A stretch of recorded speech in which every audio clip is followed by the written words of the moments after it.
The night is quiet, heavy with the soft hum of the city asleep. Somewhere along the curved coastline of Monte Carlo, the moonlight shimmers across the glass facade of a high-end jewelry boutique. Inside, the diamonds rest peacefully behind velvet glass cases, each one catching the faint reflection of the ocean beyond the street. The world outside seems perfectly still. The air smells faintly of sea salt and perfume, the kind of calm that suggests nothing extraordinary will happen. And yet, when dawn comes, the world will wake to silence broken by disbelief, millions of dollars in diamonds gone, without a sound, without a trace. It wasn't a storm that took them, nor a fire, nor an explosion. It was precision. It was patience. It was the kind of intelligence that moves like a whisper through a locked room. When the shop owner arrives the next morning, he finds only open cases, glass untouched, and security systems blinking as if they never failed. No fingerprints. No forced entry. Only absence, beautiful, deliberate absence. Soon, the world's media swarms the story. Experts call it impossible. Police call it a ghost operation. Interpol, bewildered yet fascinated, gives them a name that will echo for decades, the Pink Panthers. A name borrowed from a comedy film, yet these men were anything but comedic. They were the silent architects of some of the most audacious jewel heists in modern history, a network of thieves whose elegance, discipline, and restraint turned crime into something resembling art. To understand them is to step into a dreamlike underworld, one that exists not in violence or chaos, but in precision and calm. The Pink Panthers weren't driven by rage or madness. They were professionals, born out of war, trained in silence, and devoted to the perfection of escape. Their legend would grow to span continents, from Tokyo to Dubai, Paris to Geneva, leaving behind stories of diamond robberies executed with such grace that investigators sometimes admired them more than they condemned them. But tonight, we begin at the beginning, not with sirens or gunfire, but with the soft glow of a city asleep. The ocean reflects the lights of luxury yachts swaying gently in the harbor. Expensive cars line the street outside the boutique, untouched and unaware. Somewhere, in the calm shadows of an alleyway, a small team watches the rhythm of the security guards' rounds. Their breathing is steady, their eyes sharp.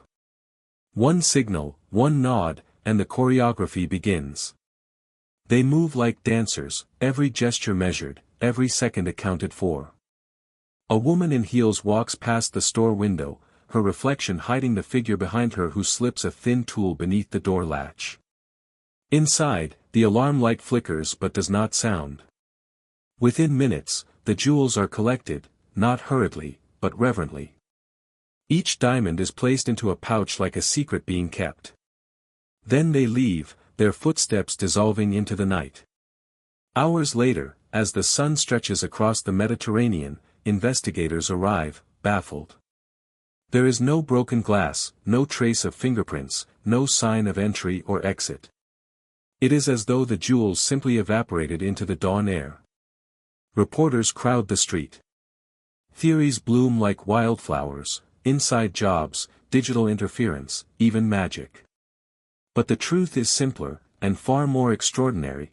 They were taken by experts who understood human behavior as well as they understood locks. This was no random act. It was the debut of a global phenomenon, a network of ex-soldiers, craftsmen, and visionaries who turned their wartime survival skills into an empire of silent theft. They were not unified by nationality or ideology, but by a shared pursuit of mastery. In their eyes, stealing was not destruction, it was creation. A performance meant to be flawless, remembered, and never repeated the same way twice. As the narrator's voice lowers, the listener begins to feel the rhythm of the story, the calm beneath the crime, the beauty beneath the danger. Each sentence lingers like smoke. In a quiet room. The Pink Panthers emerge not as monsters, but as ghosts who understood the world's obsession with beauty, wealth, and illusion. They knew that in a world dazzled by luxury, the quietest movements often go unnoticed. Their story is not one of violence, but of artistry. They left no bodies, no gunfire, only empty velvet and bewilderment. Yet their crimes cut deep, not into flesh, but into pride. The richest cities on earth were left speechless by a group that seemed to defy reality itself. And so, as you drift deeper into this tale, imagine the glint of diamonds in moonlight, the soft sound of footsteps on marble, the hush of perfection executed in the dark. This is not just a story about thieves. It is about the fragile line between order and chaos, between admiration and fear, between truth and myth. The Pink Panthers were real. Their operations were documented across continents. But what made them unforgettable wasn't their success, it was their silence. They robbed the world without leaving a sound. And in that silence, a legend was born. As the final lights of Monaco flicker out and the morning sun touches the water, one question lingers softly in the air: how do you catch a ghost that moves without noise, without trace, and without fear? The answer, perhaps, lies in the story that follows, a journey through war-torn beginnings, dazzling heists, hidden codes, and lives spent mastering the art of vanishing. The world was about to meet its most elegant criminals. And the night would never be quiet again. The story drifts backward, away from the glittering boutiques of Europe, into the smoke and dust of a continent at war.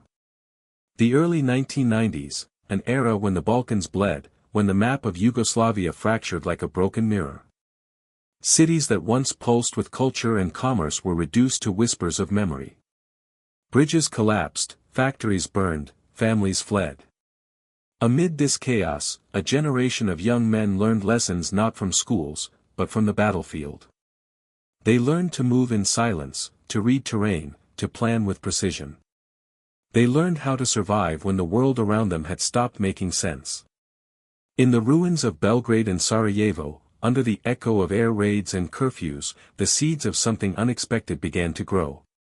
These weren't ordinary criminals, they were soldiers, engineers, and tacticians, men who once believed in nations that no longer existed. When the wars ended, there was no peace for them, only emptiness. Borders had shifted, governments had fallen, and economies had vanished.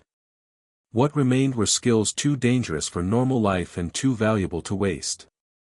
At night, under flickering streetlights, former soldiers traded cigarettes for gold watches, smuggled gasoline across new borders, and dealt in anything that could keep them alive another week. They knew the mechanics of weapons, the timing of patrols, the anatomy of fear. Slowly, these lessons evolved into something more deliberate. Smuggling turned into planning, and planning turned into theft. It began small, car thefts, luxury goods, small-time robberies, but always with a strange precision, a soldier's discipline applied to crime.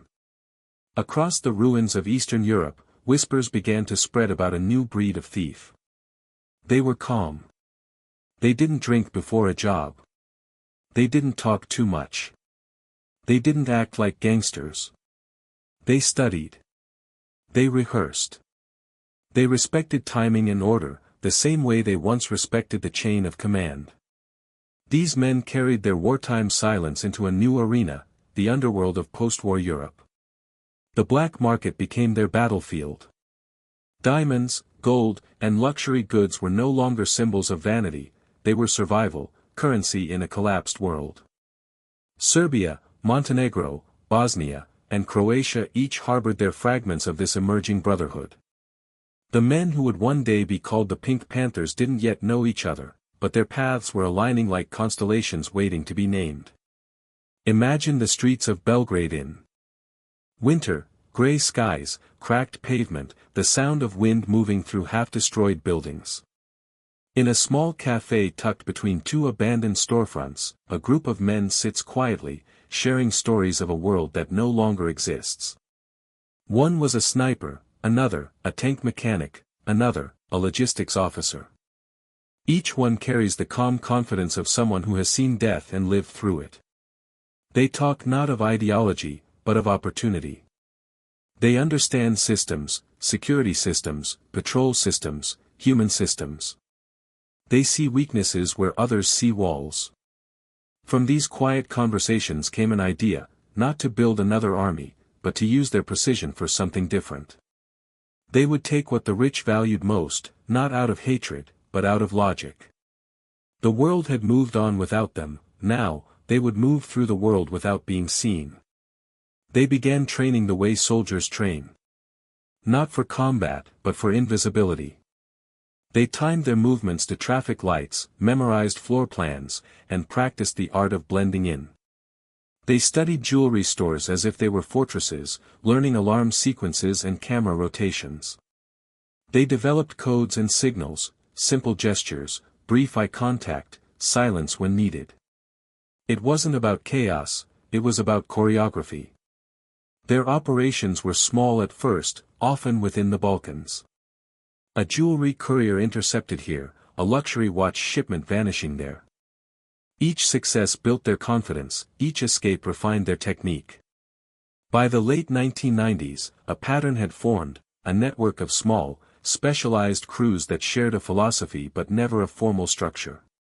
They didn't belong to a single boss or family, they belonged to an idea. That was their strength. Interpol and local police didn't yet understand what they were dealing with. They saw isolated crimes, unconnected incidents committed by clever professionals.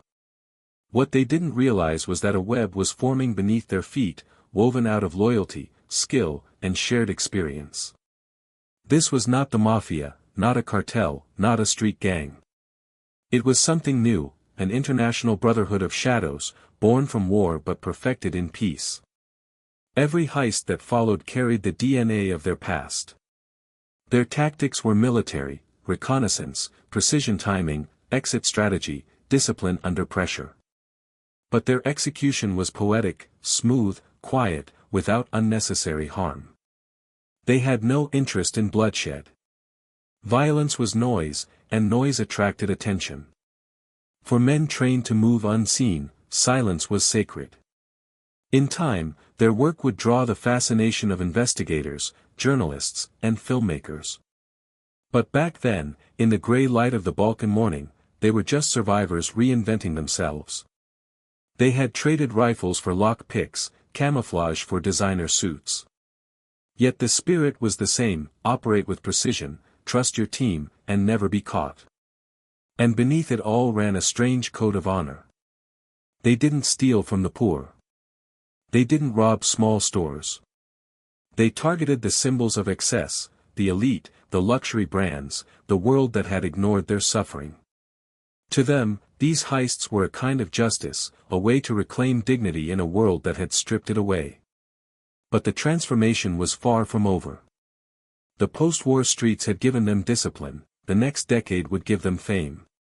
They would soon cross borders not as refugees or veterans, but as legends of silence. Their journey from the ashes of Yugoslavia to the glittering capitals of Europe would soon begin, and the world was not yet ready for the kind of elegance they would bring to crime. These men had learned to survive the collapse of nations.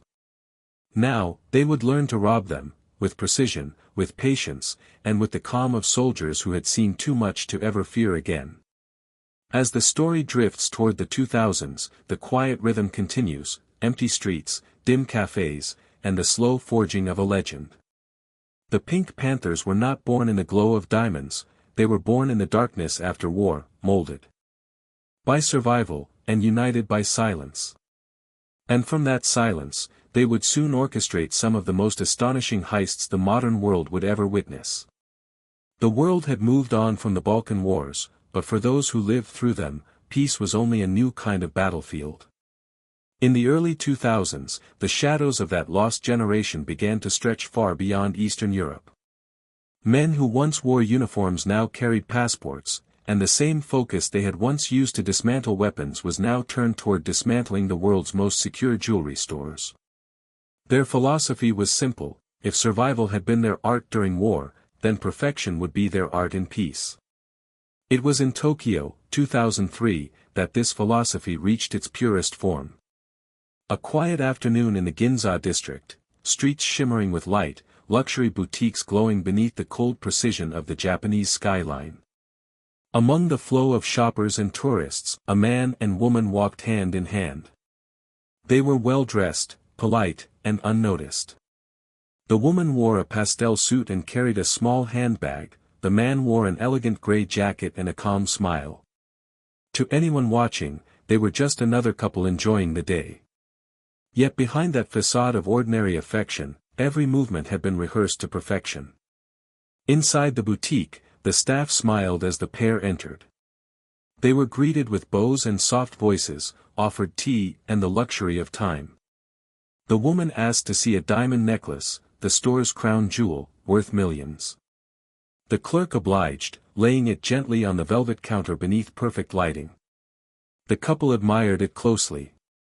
The woman tried it on, her reflection glimmering in the mirror as if caught between dream and reality. She smiled, nodded approvingly, then handed it back. The clerk placed it carefully in its case. Everything seemed normal. And then, within seconds, everything changed. The man moved with absolute precision, like a switch flipping in the dark. A small object appeared in his hand, something metallic, brief, controlled. In one seamless motion, he opened the display, swept the necklace into his coat and stepped back. There was no panic, no shouting, only stillness. The woman was already at the door, her eyes calm and unhurried. They left as easily as they had arrived, walking down the bright street into the crowd. By the time the clerk realized what had happened, the couple was gone. Security footage later showed them disappearing into a waiting car that slipped quietly into traffic. No alarms were triggered. No weapons were used. The entire operation lasted less than 90 seconds. It was this heist, the Tokyo job, that would capture the world's attention and introduce the Pink Panthers to global law enforcement. When police reviewed the evidence, they found something almost poetic. The stolen necklace had been hidden inside a small container of face cream, a trick borrowed from the 1963 comedy The Pink Panther, where a jewel thief does the same thing. And so, as if fate itself were amused by the symmetry, Interpol borrowed the name for the group who had just pulled off the most graceful theft of the decade. But the Tokyo heist was not luck. It was the culmination of years of learning, experimenting, and refining. Before Tokyo, there had been countless smaller operations across Europe, a training ground for the perfection of silence. They had tested alarms, studied response times, measured distances, and built a network of trusted contacts across borders. Their coordination was flawless, forged documents, rented cars, safe houses, and escape routes timed down to the minute. Each detail was a piece of a puzzle they never left unfinished. In interviews years later, investigators admitted something few law enforcement officers ever say aloud: admiration. They worked like special forces, one detective recalled. They didn't just steal. They planned with the patience of engineers.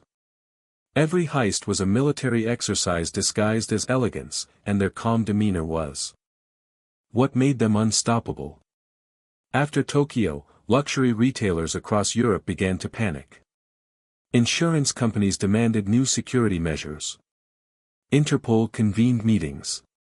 But the Pink Panthers didn't slow down.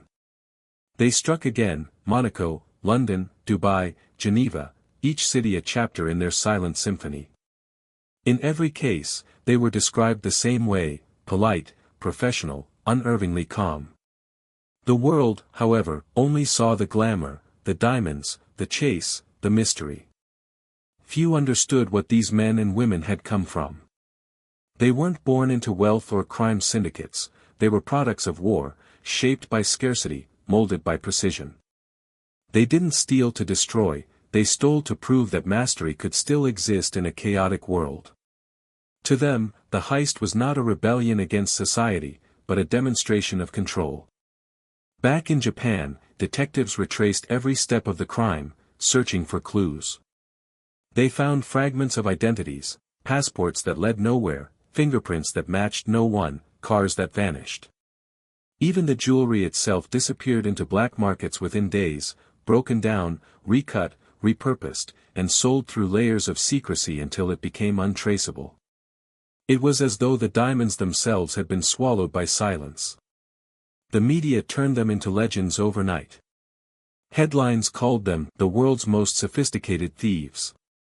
Documentaries romanticized their elegance, comparing them to movie spies. But for the Panthers, fame was dangerous. They didn't seek it. They avoided patterns, changed faces, and altered methods. They had no leader, no headquarters, no organization chart, only trust and shared discipline. That was their true power. Behind the myth, there was loneliness.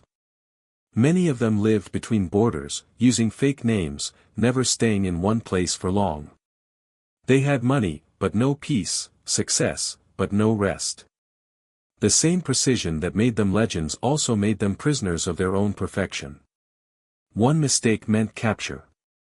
One wrong movement could unravel everything. Still, their legend grew.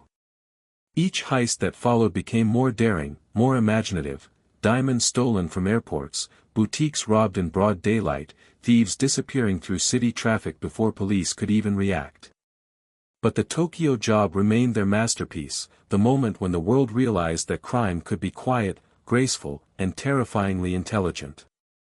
The Pink Panthers had arrived, and they weren't just robbing stores, they were robbing the illusion of security itself. Every city they touched began to look over its shoulder. Guards grew nervous. Jewelers installed more cameras, more alarms, more locks. Yet somehow, the Panthers always found a way through.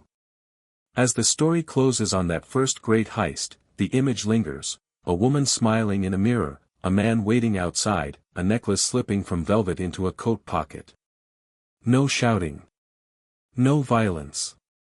Only the soft rhythm of footsteps fading into a Tokyo afternoon. It was not just the birth of a criminal network, but the birth of a legend, one that would stretch across decades and continents, haunting investigators, inspiring filmmakers, and fascinating those who dream of impossible precision. The Pink Panthers had stolen more than diamonds that day. They had stolen the world's attention, and in doing so, they began a story that would never truly end. They were unlike any criminal group the modern world had seen. There was no boss, no headquarters, no hierarchy written in blood or loyalty oaths. The Pink Panthers existed as a network of invisible threads, a scattered brotherhood bound by silence, precision, and respect. To the outside world, their organization seemed impossible to define. To those within it, it needed no definition at all. It was not a gang, it was a code. In the quiet corners of cafes across Europe, in Belgrade, Zurich, or the backstreets of Paris, their connections were formed in whispers. A man might meet another through a shared prison contact, a mutual friend from the army, or a silent recommendation passed from one hand to another. There were no membership rituals, no introductions that required proof. Instead, there was a test of trust: small favors done without question, information traded discreetly, loyalty proven through action rather than words. Each man or woman who became part of this hidden web carried a specific skill. One might be an expert in security systems, another a master driver, another capable of crafting flawless fake documents. Together, they formed a living organism, shifting and adapting to each heist as needed. When a job was planned, the necessary pieces came together like magnets: brief, precise, and temporary. After the operation, they would disperse again, vanishing back into the ordinary world. They called it working in the mist. Never staying long enough to be recognized, never forming ties deep enough to be traced.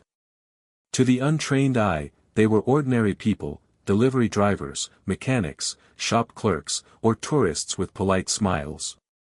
They lived quiet lives between moments of extraordinary brilliance.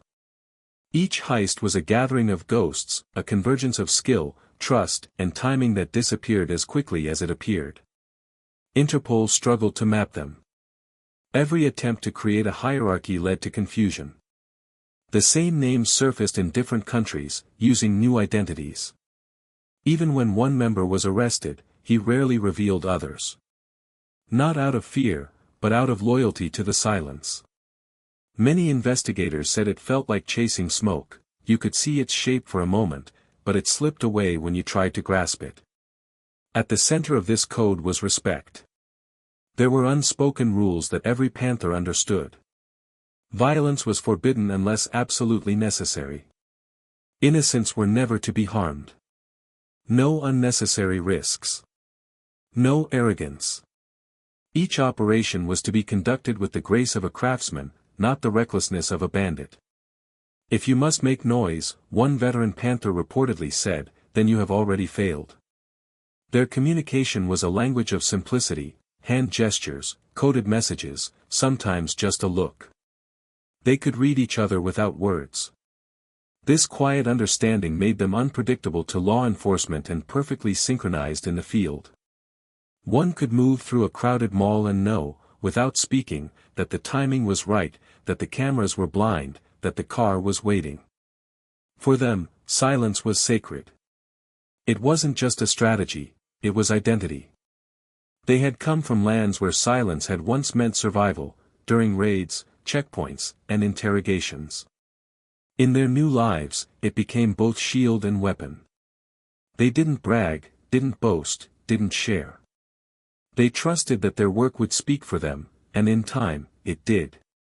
Each successful heist added to the legend, and the legend itself became protection. Among them were men who had lost families, women who had fled war zones, and young dreamers who saw in the Panthers a form of belonging that their fractured world had denied them. They weren't motivated solely by greed. Many had enough money to live comfortably after one job, yet they returned again and again. What drove them was the pursuit of perfection, the challenge of outsmarting a system that prided itself on order. They saw themselves as artisans of theft, as performers in a secret theater where the audience was the world's security apparatus. Each robbery was a dance of control and timing, performed flawlessly under pressure.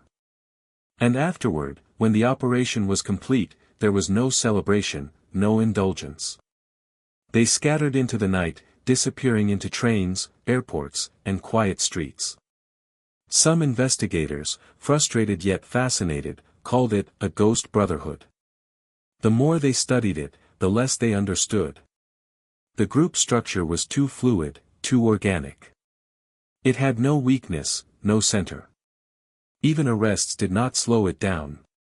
When one team was caught, another emerged elsewhere, adopting the same code, the same philosophy, the same precision. Occasionally, members would cross paths years later, in a cafe, at a border checkpoint, or during another operation. They would exchange only a nod, a small acknowledgement of shared history. There were no stories told, no pasts revisited. To speak too much was to invite danger. To remember too clearly was to risk exposure. So they lived in fragments, glimpses of connection, brief alliances, and the eternal movement of the invisible. Even within the group, names were rarely real. A man known as Milan in one country might be Marco in another, or simply, the driver. To the Panthers, identity was fluid, a tool to be used and discarded. Their loyalty was not to individuals, but to the principle that had kept them alive: silence, precision, and respect. It was this philosophy that allowed them to strike across continents without chaos. From Dubai to Paris, Geneva to Tokyo, their methods were consistent, but never identical. They adapted to environments the way a musician adapts to a new instrument, with awareness, grace, and control. In time, this invisible code became their armor. Law enforcement agencies could infiltrate organizations with leaders and structures, but not one that moved like a shadow, without ego, without center, without sound. Within the stillness of their world, there was beauty. They saw the elegance of a plan executed flawlessly, the satisfaction of a risk calculated to perfection. Their crimes were quiet rebellions against a noisy, careless world. And though many outsiders saw only the glamour of stolen diamonds, those within the brotherhood knew the truth, that what they sought wasn't wealth, but mastery. They were bonded by something deeper than crime. It was the shared understanding of transience, that nothing in life is permanent, not money, not safety, not even identity. What lasts is only the discipline to move through the world without leaving a trace. As night falls again over the European cities they once haunted, their invisible legacy still lingers. Somewhere, in a small cafe or a border town, two strangers might exchange a glance that lasts a second too long. A subtle nod, a silent recognition. And then, as always, they move on, back into the mist, where words are unnecessary, and trust is the only language that matters. The planning of a Pink Panthers heist was an art form in itself, a ritual of patience, discipline, and quiet obsession.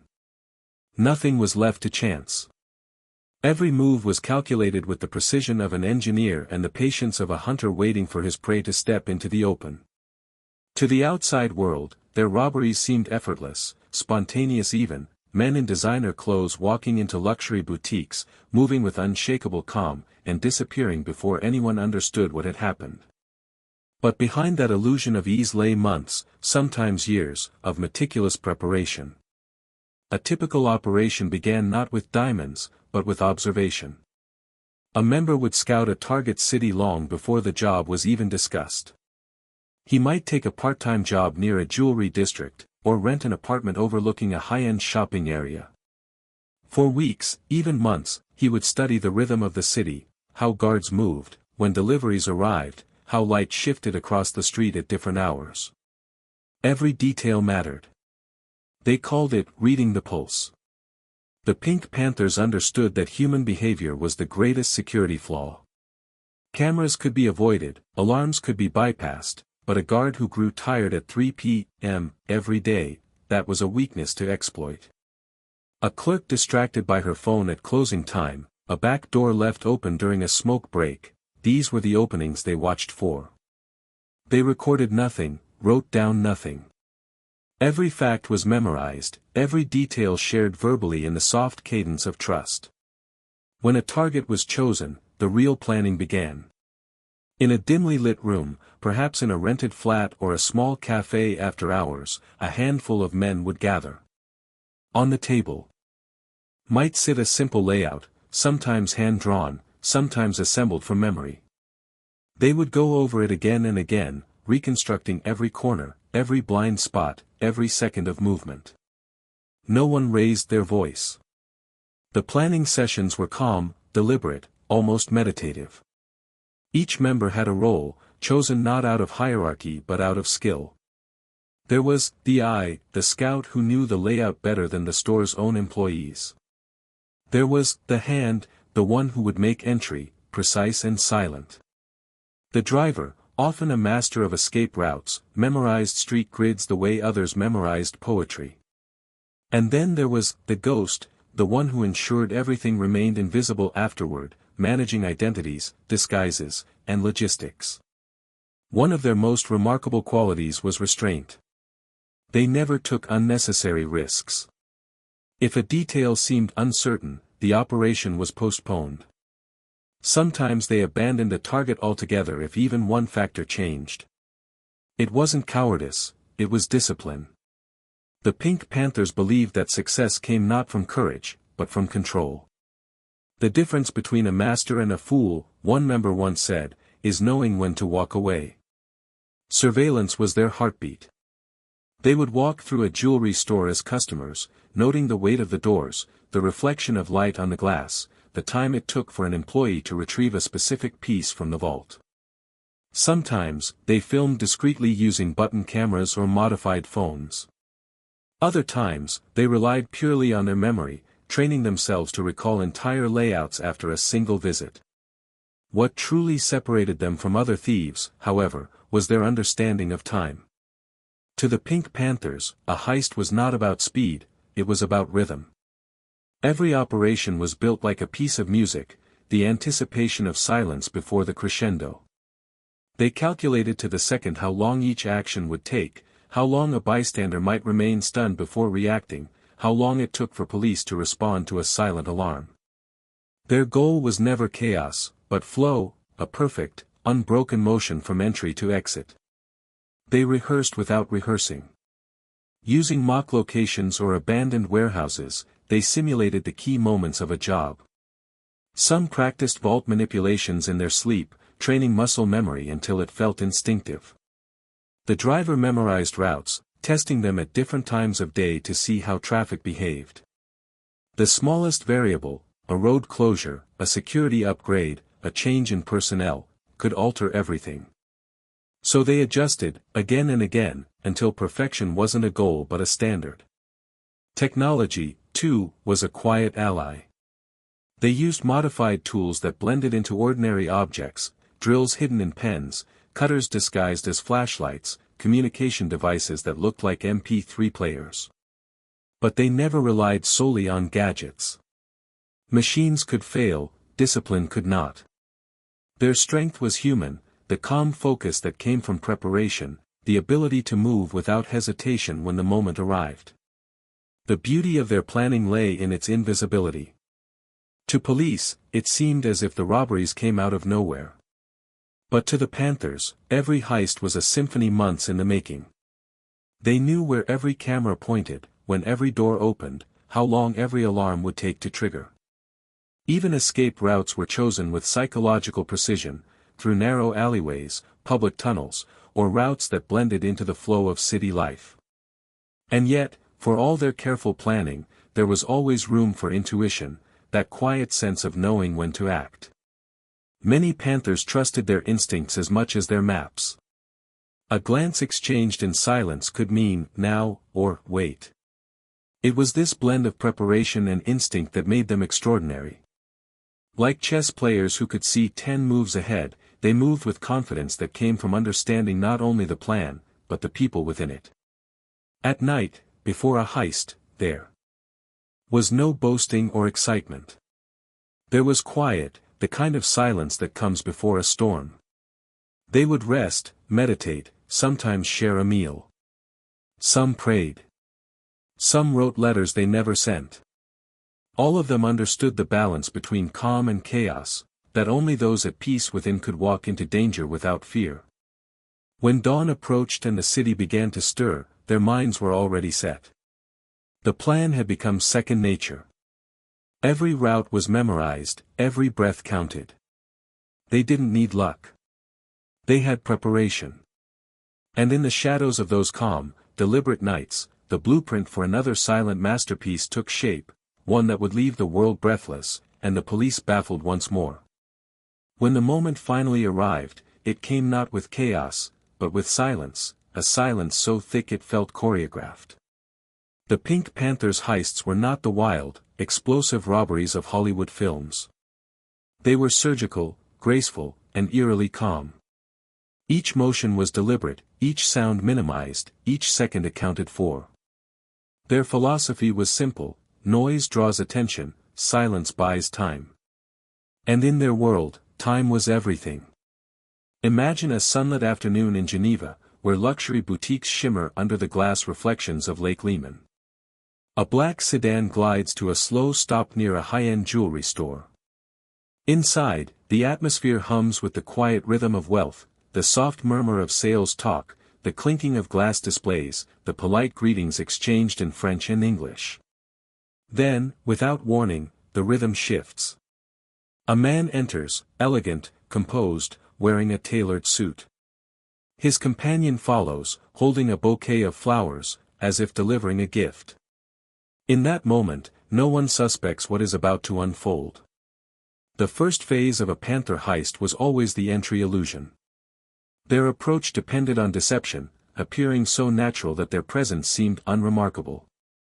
They dressed impeccably, spoke politely, and moved with the quiet confidence of men who belonged. Some came as delivery personnel with fake badges, others as wealthy clients asking to see a specific piece. It was theater, a performance designed to disarm the senses of everyone in the room. Once inside, the choreography began. Every member knew his timing to the second. One would engage the staff with questions, another would subtly position himself near the entrance, while a third prepared the means of distraction, perhaps a dropped item, a sudden gesture, or the simple act of opening an umbrella to block a camera's view. In those seconds, the store's controlled order tilted into confusion. And within that fleeting window, the theft occurred, swift, silent, and clean. There was no shouting, no threats, no chaos. The Pink Panthers prided themselves on avoiding violence. They were not thugs but artisans. They valued precision over aggression, elegance over fear. Their tools were compact and disguised, a small hammer hidden within a bouquet handle, a specialized glass cutter no bigger than a coin, a fine powder that could momentarily cloud security lenses. Every motion had purpose, nothing was wasted. When the glass shattered, if it shattered at all, it was almost silent. They used special techniques, cracking vitrines in precise lines that caused the pane to loosen rather than explode. Within seconds, jewels worth millions would be swept into small velvet bags, each motion executed with the economy of a professional who had done this dozens of times. Outside, the getaway was already unfolding. A driver waited with the engine idling, his timing synchronized to the heartbeat of the operation. He knew the city's arteries, which streets clogged with traffic, where cameras were blind, where road construction created unexpected escape routes. In many cases, the Panthers used decoy vehicles, switching cars within minutes, sometimes even blending into traffic behind police cruisers responding to their own alarm. Witnesses later described their exits as ghost-like. They didn't run, one clerk recalled. They walked out, calm as if they had paid for everything. That composure was their shield.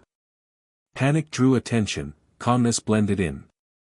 They relied on the psychology of normalcy, moving at the speed of ordinary life while the world around them spun into confusion. In some of their most legendary heists, the Panthers added elements of theatrical brilliance. During one operation in Dubai, they drove 2 luxury cars through the glass doors of a mall, timing the crash with such precision that bystanders thought it was a movie stunt. In another, in Tokyo, they used face paint and wigs so convincing that the police described them as actors from another world. But even these dramatic gestures were calculated. Every move served the plan's efficiency, not its spectacle. Communication during the heist was minimal, often just gestures or glances. They had practiced these signals for weeks, a nod for timing, a brief touch of the wrist to signal extraction, a glance to indicate the route was clear. It was a dance of discipline, where each participant trusted the others completely. Words, in their world, were unnecessary and dangerous. Time inside the store rarely exceeded 90 seconds. The longest recorded Panther heist lasted just over 3 minutes. In that span, entire fortunes disappeared, diamonds, watches, rare gemstones, all selected for value and ease of transport. They ignored bulky items or pieces with traceable designs. Their choices were deliberate, based on research and resale potential. The goal was not greed, it was perfection. The exit was as crucial as the entry. They never used the same route twice. Often, they split immediately after the job, one heading east, another west, each disappearing into the flow of pedestrians, subways, or nearby markets. Within 15 minutes, they could be in another district, another car, another identity. The jewels, wrapped in layers of mundane objects, coffee bags, fruit boxes, tool kits, were transported without detection. And then, as suddenly as they had appeared, they were gone. By the time sirens filled the air and police surrounded the area, there was nothing left but confusion. The staff described well-dressed men with accents they couldn't place. Security footage often failed to capture clear faces, hats, reflections, and the play of light obscured everything. To investigators, it felt as though the thieves had evaporated into thin air. That was the essence of a Panther heist, not just the act of stealing, but the art of vanishing. They believed that a perfect crime was one that left behind no trace, no pattern, no story to tell. In their philosophy, success wasn't about taking the diamonds, it was about leaving behind silence. Afterward, there was no celebration, no reckless spending, no boasting. They vanished into ordinary life, blending into crowds, flying under different names, waiting for the world to calm before the jewels were even touched.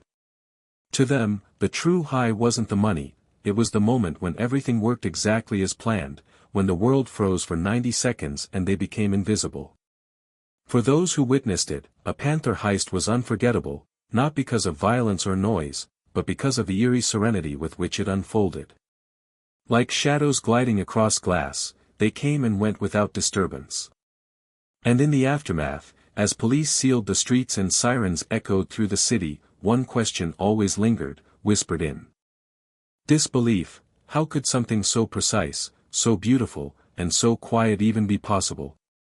In the aftermath of every successful heist, the world above ground erupted with chaos, police sirens blaring, reporters swarming, shop owners trembling in disbelief.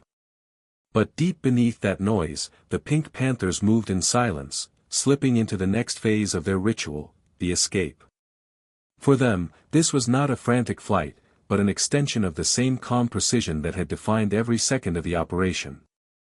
Their exits were not merely about leaving a scene, they were about vanishing from reality itself. From the moment the last jewel was pocketed, the clock began to tick. Each member of the team knew exactly where to go, who to become, and what to leave behind. There were no frantic looks, no shouted instructions. The plan was embedded in muscle memory, a choreography refined through repetition and trust. The driver, already in motion, understood that timing was everything. In their world, even a pause of 5 seconds could mean the difference between freedom and capture. The streets of European cities, narrow, ancient, and winding, became their ally. They knew which alleys were one way, which roads had blind corners, which tunnels connected districts beneath the surface. In Geneva, they used underground parking exits that opened into secondary streets. In Paris, they drove through arcades built centuries ago. In Monaco, they once used a yacht disguised as a tourist vessel. Each route had been studied in advance, each maneuver calculated against the unpredictable chaos of city life. Sometimes, the Panthers used decoys, secondary vehicles placed strategically nearby. One would speed away in plain sight, drawing pursuit, while the true getaway car slipped through quieter streets, blending into the morning traffic. License plates were swapped in seconds. In some cases, they switched cars in underground garages, leaving behind vehicles so pristine that investigators described them as untouched, like museum pieces. Even the fingerprints were wiped with meticulous care, often using gloves treated with special compounds that left no residue. But the true brilliance of their escapes lay not in the vehicles, but in their ability to dissolve into normalcy. Within minutes, the men who had just committed one of the world's most daring robberies became invisible citizens. A man who had just smashed a glass display worth millions might now be sitting quietly at a cafe, sipping espresso, his demeanor unreadable. Another might be walking down a crowded boulevard, a newspaper folded neatly under his arm, the diamonds already concealed within an everyday object. They didn't hide, they blended. They understood that invisibility wasn't achieved through shadows, but through familiarity. In some cases, they used costumes and disguises so seamless that even direct witnesses failed to recognize them hours later. A man with a full beard during the heist would shave clean immediately after. A woman with long blonde hair would cut it short and dye it black within the hour. They carried compact transformation kits, changes of clothing, fake identification, even small accessories that could shift their appearance from luxury to labor in seconds. Their network extended far beyond the immediate team. Across Europe, safe houses waited, apartments rented under false identities, small hostels run by sympathetic locals, or even abandoned industrial spaces known only to a handful of trusted operatives. These safe points were never reused. Once a location had served its purpose, it was erased, cleaned, vacated, and forgotten. The Panthers moved forward, never backward. Transportation was their next challenge, and here too, their discipline showed. They avoided airports immediately after jobs, knowing surveillance would be at its peak. Instead, they relied on trains, buses, or rented vehicles that allowed them to cross borders quietly. Europe's open borders became their playground, a web of crossings and checkpoints. Where a different passport, a new accent, and the right timing could make them vanish without trace. Their fake documents were masterpieces. Interpol officials once remarked that some Panther passports were so convincing that even trained agents struggled to identify them as forgeries. Many of these were sourced from skilled forgers who worked exclusively for the network, craftsmen who took as much pride in their work as the thieves themselves. Names, nationalities, and identities shifted like the tides. A man could be Serbian in Zurich, Montenegrin in Paris, and Italian by the time he reached Barcelona. The jewels, meanwhile, were hidden with equal cunning. They never carried them all together. Instead, they broke down the loot, dividing it into small packages that could pass unnoticed. Some hid them in hollowed-out electronic devices, others in false car panels or within the linings of luggage. On one occasion, investigators found diamonds smuggled inside tubes of toothpaste, a method so simple that it seemed absurd. To the Panthers, the brilliance lay in the ordinary. Within a few days, the team would scatter across different countries, often without direct contact. Each member knew that communication was risk. Messages, if needed, were coded and minimal, a single word, a phrase in an old song, a location reference that only insiders would understand. Their system was so discreet that even when law enforcement intercepted their communications, the meanings were indecipherable. And so, while Interpol and local police scrambled to seal borders and issue warrants, the Panthers were already living new lives. Some took temporary jobs, others stayed in rural villages, blending into quiet existence until the storm of headlines faded. They watched news reports about their own crimes, listening to anchors describe them as ghosts, phantoms, or gentlemen thieves. In those moments, they felt no pride, only relief, the quiet satisfaction of having outsmarted a world that believed it understood control. Their post-heist discipline was as important as the heist itself. They never flaunted their wealth. They lived modestly, avoiding unnecessary attention. Money was exchanged only when it was safe, often through networks of trusted intermediaries, art dealers, gem cutters, or smugglers with long-standing reputations for discretion. In some cases, the stolen jewels wouldn't resurface for years, recut and reset, stripped of their original identity before entering the black market. The Panthers knew patience was their greatest weapon. They could wait months, even years, to sell a single diamond. The world's memory was short, the allure of luxury, endless. By the time an item reappeared, it bore no resemblance to what was lost. And so, while governments poured millions into investigations, their quarry was already gone, walking among them, unnoticed, unremarkable. The escape was not a sprint, it was an art of disappearance. The Pink Panthers understood that true invisibility was not found in darkness, but in daylight, in walking calmly through the very streets that hunted them. For the detectives chasing them, it was maddening. One investigator once confessed, "By the time we arrive, they've already lived another life."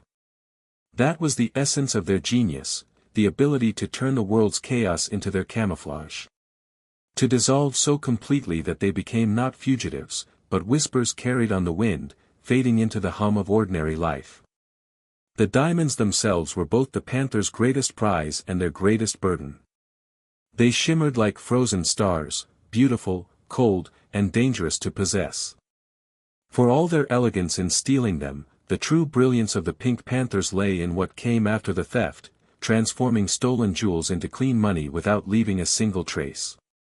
This, more than the heist itself, required patience, cunning, and mastery over the invisible economy that lived in the shadows of luxury. To the untrained eye, it seemed impossible. The world's largest diamonds were closely tracked, serially coded, and catalogued through international gem registries. Every major piece had a unique fingerprint, a cut, a color, a microscopic inclusion that made it identifiable. Selling a stolen diamond of that scale was not just risky, it was suicidal. Yet the Panthers did it again and again, moving millions through channels that left authorities baffled. Their process began immediately after the escape. Once the loot was divided, each member entrusted their share to a designated handler, a ghost broker. These brokers were not thieves, but middlemen, often veterans of the smuggling trade who had learned their craft in the chaos of the Balkan Wars. They operated in the gray spaces between legality and crime, dealing in unregistered gems, rare watches, and antique gold. Their connections stretched across continents, from Antwerp's Diamond Quarter to Istanbul's Grand Bazaar, from Dubai's gold souks to the hidden gem markets of Hong Kong. The first step was transformation. The Panthers understood that a diamond's value was not in its size, but in its story. A gem could be reborn simply by erasing its past. They worked with skilled cutters who knew how to slightly reshape or recut a stone, enough to alter its identifying features without diminishing its worth. A tiny change in angle, a subtle adjustment to a facet, and the diamond became new, its serial number irrelevant. In the eyes of the market, it was a different gem altogether. This delicate process was often done in private workshops, hidden rooms behind jewelry stores, or basement studios lit by single lamps. The cutters were artists of silence, men who had once worked for legitimate companies but had found better pay in the shadows. They asked no questions. The work was precise, methodical, and dangerous. One wrong move could destroy a gem worth hundreds of thousands. But when done correctly, it erased months of investigative work in a single stroke. Next came redistribution. Smaller stones were broken off, sold individually through informal markets. Larger ones were often traded several times through intermediary buyers, moving from one continent to another, losing their origins at every stop. A diamond might leave Paris and pass through Belgrade, Istanbul, and Dubai before resurfacing in Mumbai or Hong Kong, untraceable and clean. At each stage, a layer of anonymity was added, a change in paperwork, a new appraisal, a new invoice. Money laundering, too, followed its own rhythm. The Panthers were not reckless spenders. They didn't deposit sudden fortunes into banks or buy flashy cars overnight. Their wealth flowed quietly through businesses that looked ordinary, small import companies, construction firms, even cafes and nightclubs. These enterprises were often owned by relatives or associates, giving the illusion of normal prosperity. Over time, the stolen fortune blended seamlessly into the fabric of legitimate commerce. Sometimes, instead of selling the gems outright, they traded them, for cars, art, or property in regions with lax financial oversight. In Eastern Europe, whole neighborhoods were said to be built with the proceeds of Panther jobs, their gleaming facades a silent testament to stolen light. The irony wasn't lost on them: diamonds born in African mines, stolen in Western cities, and transformed into homes in the very lands that had once known war. Their operations intersected with the oldest and most discreet networks in the world, the Black Diamond routes. These were ancient paths of trade that predated modern banking, corridors of trust and silence connecting dealers, smugglers, and collectors across generations. A single handshake could move millions in value. The Panthers fit seamlessly into this system because they shared its ethos, secrecy, loyalty, and respect. They also knew the art of delay. In some cases, stolen jewels would sit untouched for years. Patience protected them. While police forces focused on finding the gems immediately after a heist, the Panthers waited. They watched the world move on, watched the media forget, watched the trail grow cold. Only when the memory of the crime faded did the diamonds return to circulation, reborn as legitimate goods. There was also another, quieter channel: private collectors. In certain circles of the ultra-rich, the idea of owning a stolen gem carried its own allure, a secret rebellion wrapped in brilliance. Wealthy clients in Monaco, Moscow, and Dubai sometimes bought such pieces through intermediaries, paying in cash or cryptocurrency.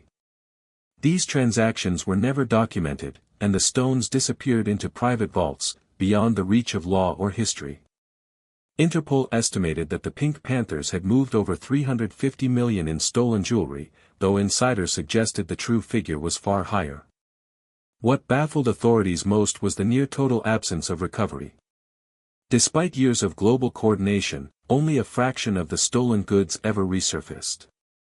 The rest had dissolved into the bloodstream of the global gem trade, cut, sold, and polished into new lives.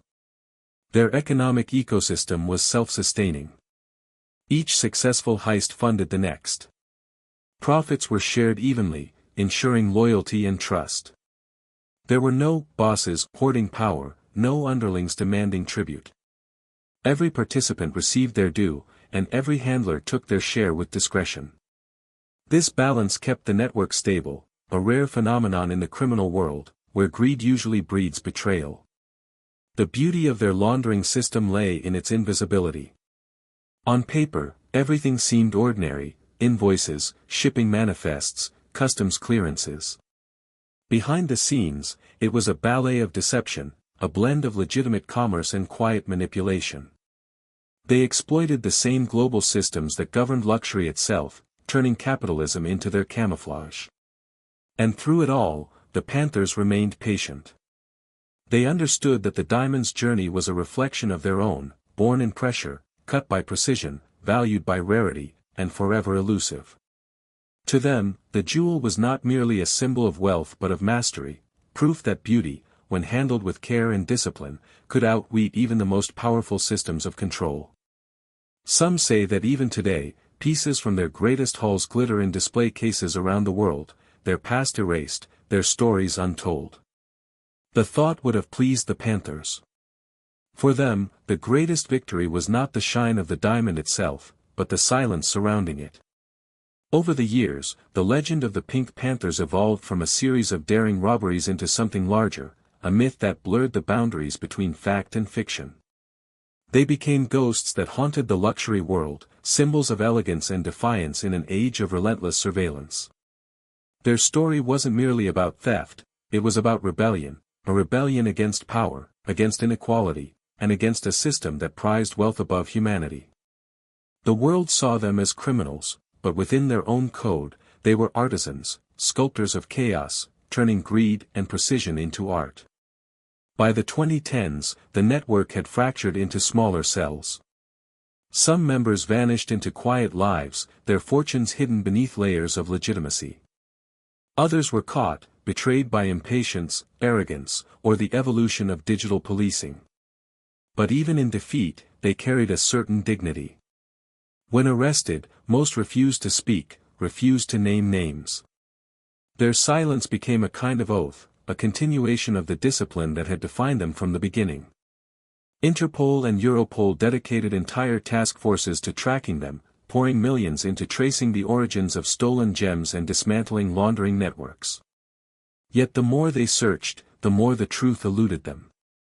Diamonds once thought lost forever continued to appear in auctions and collections, perfectly documented and seemingly clean.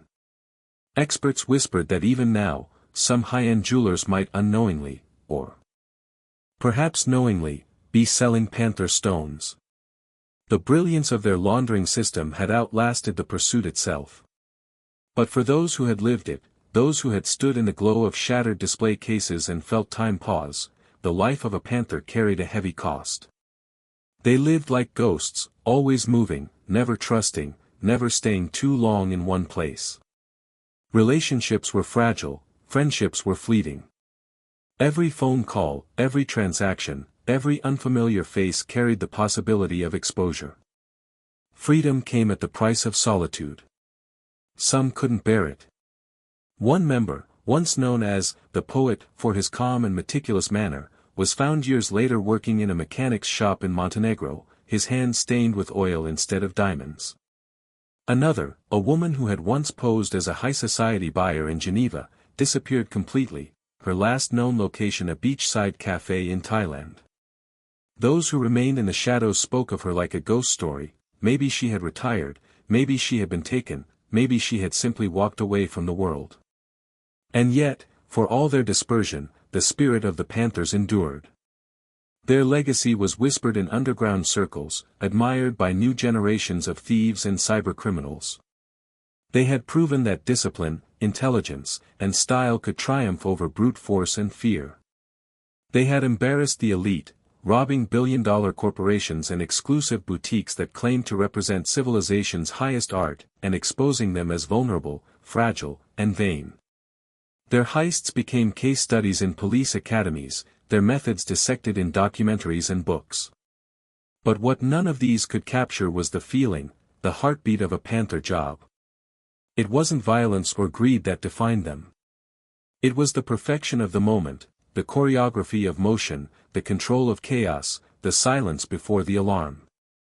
In those seconds, when everything worked as planned, they weren't criminals. They were masters. And perhaps that was why their story refused to die. Every few years, a new robbery would occur, precise, clean, and audacious, and the headlines would flare, "Pink Panthers strike again." Authorities would scramble, journalists would speculate, and the legend would breathe once more. Whether it was truly them or merely imitators didn't matter anymore. The idea of the Pink Panthers had become immortal. To many, they symbolized the poetic contradiction of the modern world: outlaws who lived by order, criminals with taste, thieves who valued art more than money. In their own strange way, they reflected society's secret desires: to be free, to live without rules, to take what one deserves in a world that hoards wealth for the few. The Panthers, for all their crimes, were mirrors. They showed us what beauty could become when stripped of morality and placed in the hands of those who dared to take it. In time, as the original members aged and vanished, their story slipped into legend. Some said a few had returned to their homelands, living quietly among families who had no idea of their past. Others whispered of a hidden vault somewhere in the Balkans, filled with unsold jewels, a final treasure buried beneath years of silence. The truth, as always, remained out of reach.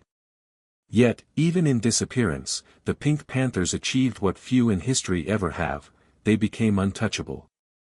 Not because they were invincible, but because they were unforgettable. Their name, inspired by a comedy about a stolen diamond, became synonymous with the very thing they embodied: brilliance, mystery, and a touch of irony. They had turned crime into legend, and legend into eternity. And perhaps, somewhere in the glow of a luxury boutique, as another diamond catches the light, a part of their spirit still lingers, invisible, untamed, and laughing softly at the idea that anything beautiful can ever truly be owned. In the years following their most infamous heists, the Pink Panthers began to evolve from a single network of thieves into something far more elusive, a legend that stretched across continents and generations. But legends, no matter how extraordinary, always come with shadows. As the world admired their precision, the walls around them began to close in. Law enforcement agencies that had once underestimated them were now studying their every move, building psychological profiles, tracing patterns, and investing millions in pursuit. The hunters were growing smarter, and the Pink Panthers could feel it. What had once been effortless began to turn risky. Surveillance technology improved, every city became a maze of cameras and sensors. Airports, border controls, and communication networks tightened. Interpol established an exclusive division dedicated solely to tracking the Panthers, calling it the Project Pink. At its peak, it included agents from more than 30 countries, each one assigned to trace the smallest detail of a robbery, every rumor of a suspect, every lead that might connect the invisible dots. The Panthers' world was no longer as silent as it used to be. There were leaks, betrayals, and cracks within the brotherhood. Some younger members grew reckless, drawn to the thrill rather than the discipline. They flaunted wealth too openly, spending stolen fortunes on luxury cars, penthouse apartments, and public displays that invited suspicion. The code that had once defined the Panthers, precision, restraint, invisibility, began to erode. The first major collapse came after a heist in Dubai. It was one of their most spectacular jobs. 3 cars smashed through the glass doors of a high-end jewelry store in the Mall of the Emirates, in broad daylight. Within 90 seconds, the robbers escaped with millions in diamonds. The execution was flawless, except for one detail. A security camera caught the reflection of a face in a store mirror. The image, grainy but distinct enough, circulated across international databases. Weeks later, an arrest in Switzerland exposed one of the Panthers' safe houses, filled with stolen jewelry, false passports, and maps of planned targets. For the first time, the media caught a glimpse of their reality. Mugshots appeared on screens, stories unfolded about men who had once lived double lives, one as ordinary family members, another as ghosts of the criminal elite. Their names, accents, and faces were from everywhere, Montenegro, Serbia, Bosnia, Croatia, Slovenia. Journalists painted them as remnants of a war-torn generation, men who had seen chaos and learned to control it. Yet, beneath that narrative was something more complex. They were survivors who had adapted crime into a form of discipline, a way to regain power in a world that had stripped it away from them. Each capture brought more pressure. Interpol released lists of suspects, offering rewards and broadcasting their faces. The once untouchable network now found itself cornered by invisible eyes. Airports became dangerous, cash transactions were monitored, digital traces became traps. The Panthers learned to operate even deeper in the shadows, cutting off communication for months, relying on memory rather than written plans. Still, cracks kept appearing. A courier disappeared in Spain, another was caught in Monaco with fake documents. Each arrest felt like a pulse of warning, the golden age was ending. But what set the Pink Panthers apart was their ability to vanish just as easily as they appeared. When the pressure grew unbearable, entire cells dissolved overnight, houses emptied, phones destroyed, lives erased. Some members returned home to small villages, blending back into obscurity. Others moved to new continents, carrying new names, new faces. It was said that some found refuge in South America, living quietly among expatriate communities, while others disappeared into the underworlds of Eastern Europe, trading their jewels for anonymity. Law enforcement agencies tried to claim victory, but deep down they knew it wasn't complete. For every panther caught, two remained unseen. Their money trails vanished through layers of shell companies, offshore accounts, and gem traders who valued discretion over legality. Even years later, many of the stolen diamonds never resurfaced. Some were recut, others melted into new pieces, their origins erased. Each gem told a story, of a moment, a theft, a fleeting touch of brilliance, and yet, no one could trace them back to the hands that had once stolen them. As time passed, documentaries and journalists tried to decode their methods, to understand how such unity and precision could exist without a central leader. The answer, perhaps, was in their philosophy. The Pink Panthers operated not as a hierarchy but as a rhythm, a shared mindset built on trust, silence, and artistry. They were not bound by nationality or loyalty to one person, they were bound by the pursuit of perfection. Every heist was a statement, a performance that tested the limits of human calculation and nerve. But even art fades under scrutiny. The growing paranoia among members began to take its toll. Some believed they were followed even when they weren't. Others suspected betrayal from within. Interrogations of captured members revealed fragments of truth mixed with deliberate lies, names altered, timelines distorted, stories fabricated to mislead. The Panthers' greatest defense became confusion itself. They understood that their legend could protect them better than any weapon. As long as no one truly knew how many of them existed or who led them, they remained unstoppable. In time, as governments shifted their focus to cybercrime and terrorism, the relentless chase began to slow. The Panthers had outlasted their peak, but they hadn't disappeared. They had become myths scattered across the digital age, a ghost story whispered in police corridors, a fascination for criminologists, a bedtime mystery for those who loved tales of beauty and danger. And yet, somewhere deep in the archives of Interpol, among thousands of photos, names, and case files, a question remained unanswered. How could a group of jewel thieves from the ruins of war outsmart the most powerful institutions on Earth for decades? Perhaps the answer wasn't in the diamonds they stole but in the silence they left behind. Silence, their signature, their weapon, their escape. Because in the end, that was what defined the Pink Panthers. Not violence, not greed, but silence. A silence so profound that even when the world thought it had caught them, it could never be sure. A silence that shimmered like a diamond, perfect, cold, and eternal. As the years rolled on, the Pink Panthers' story began to blur the line between history and myth.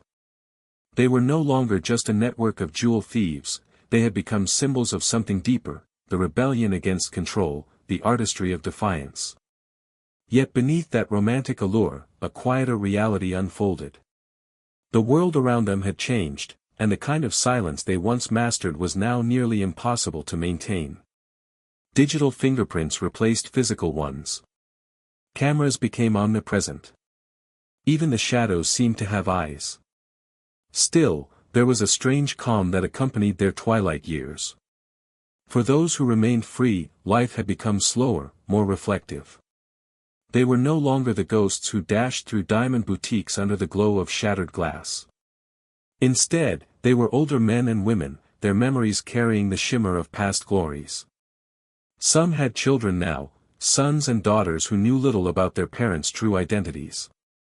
To the world, they were mechanics, small business owners, retired travelers. Only the rare glint in their gaze hinted at the secret lives they had once lived. One former member, known only by his alias, Milan, was interviewed anonymously by a journalist in Belgrade.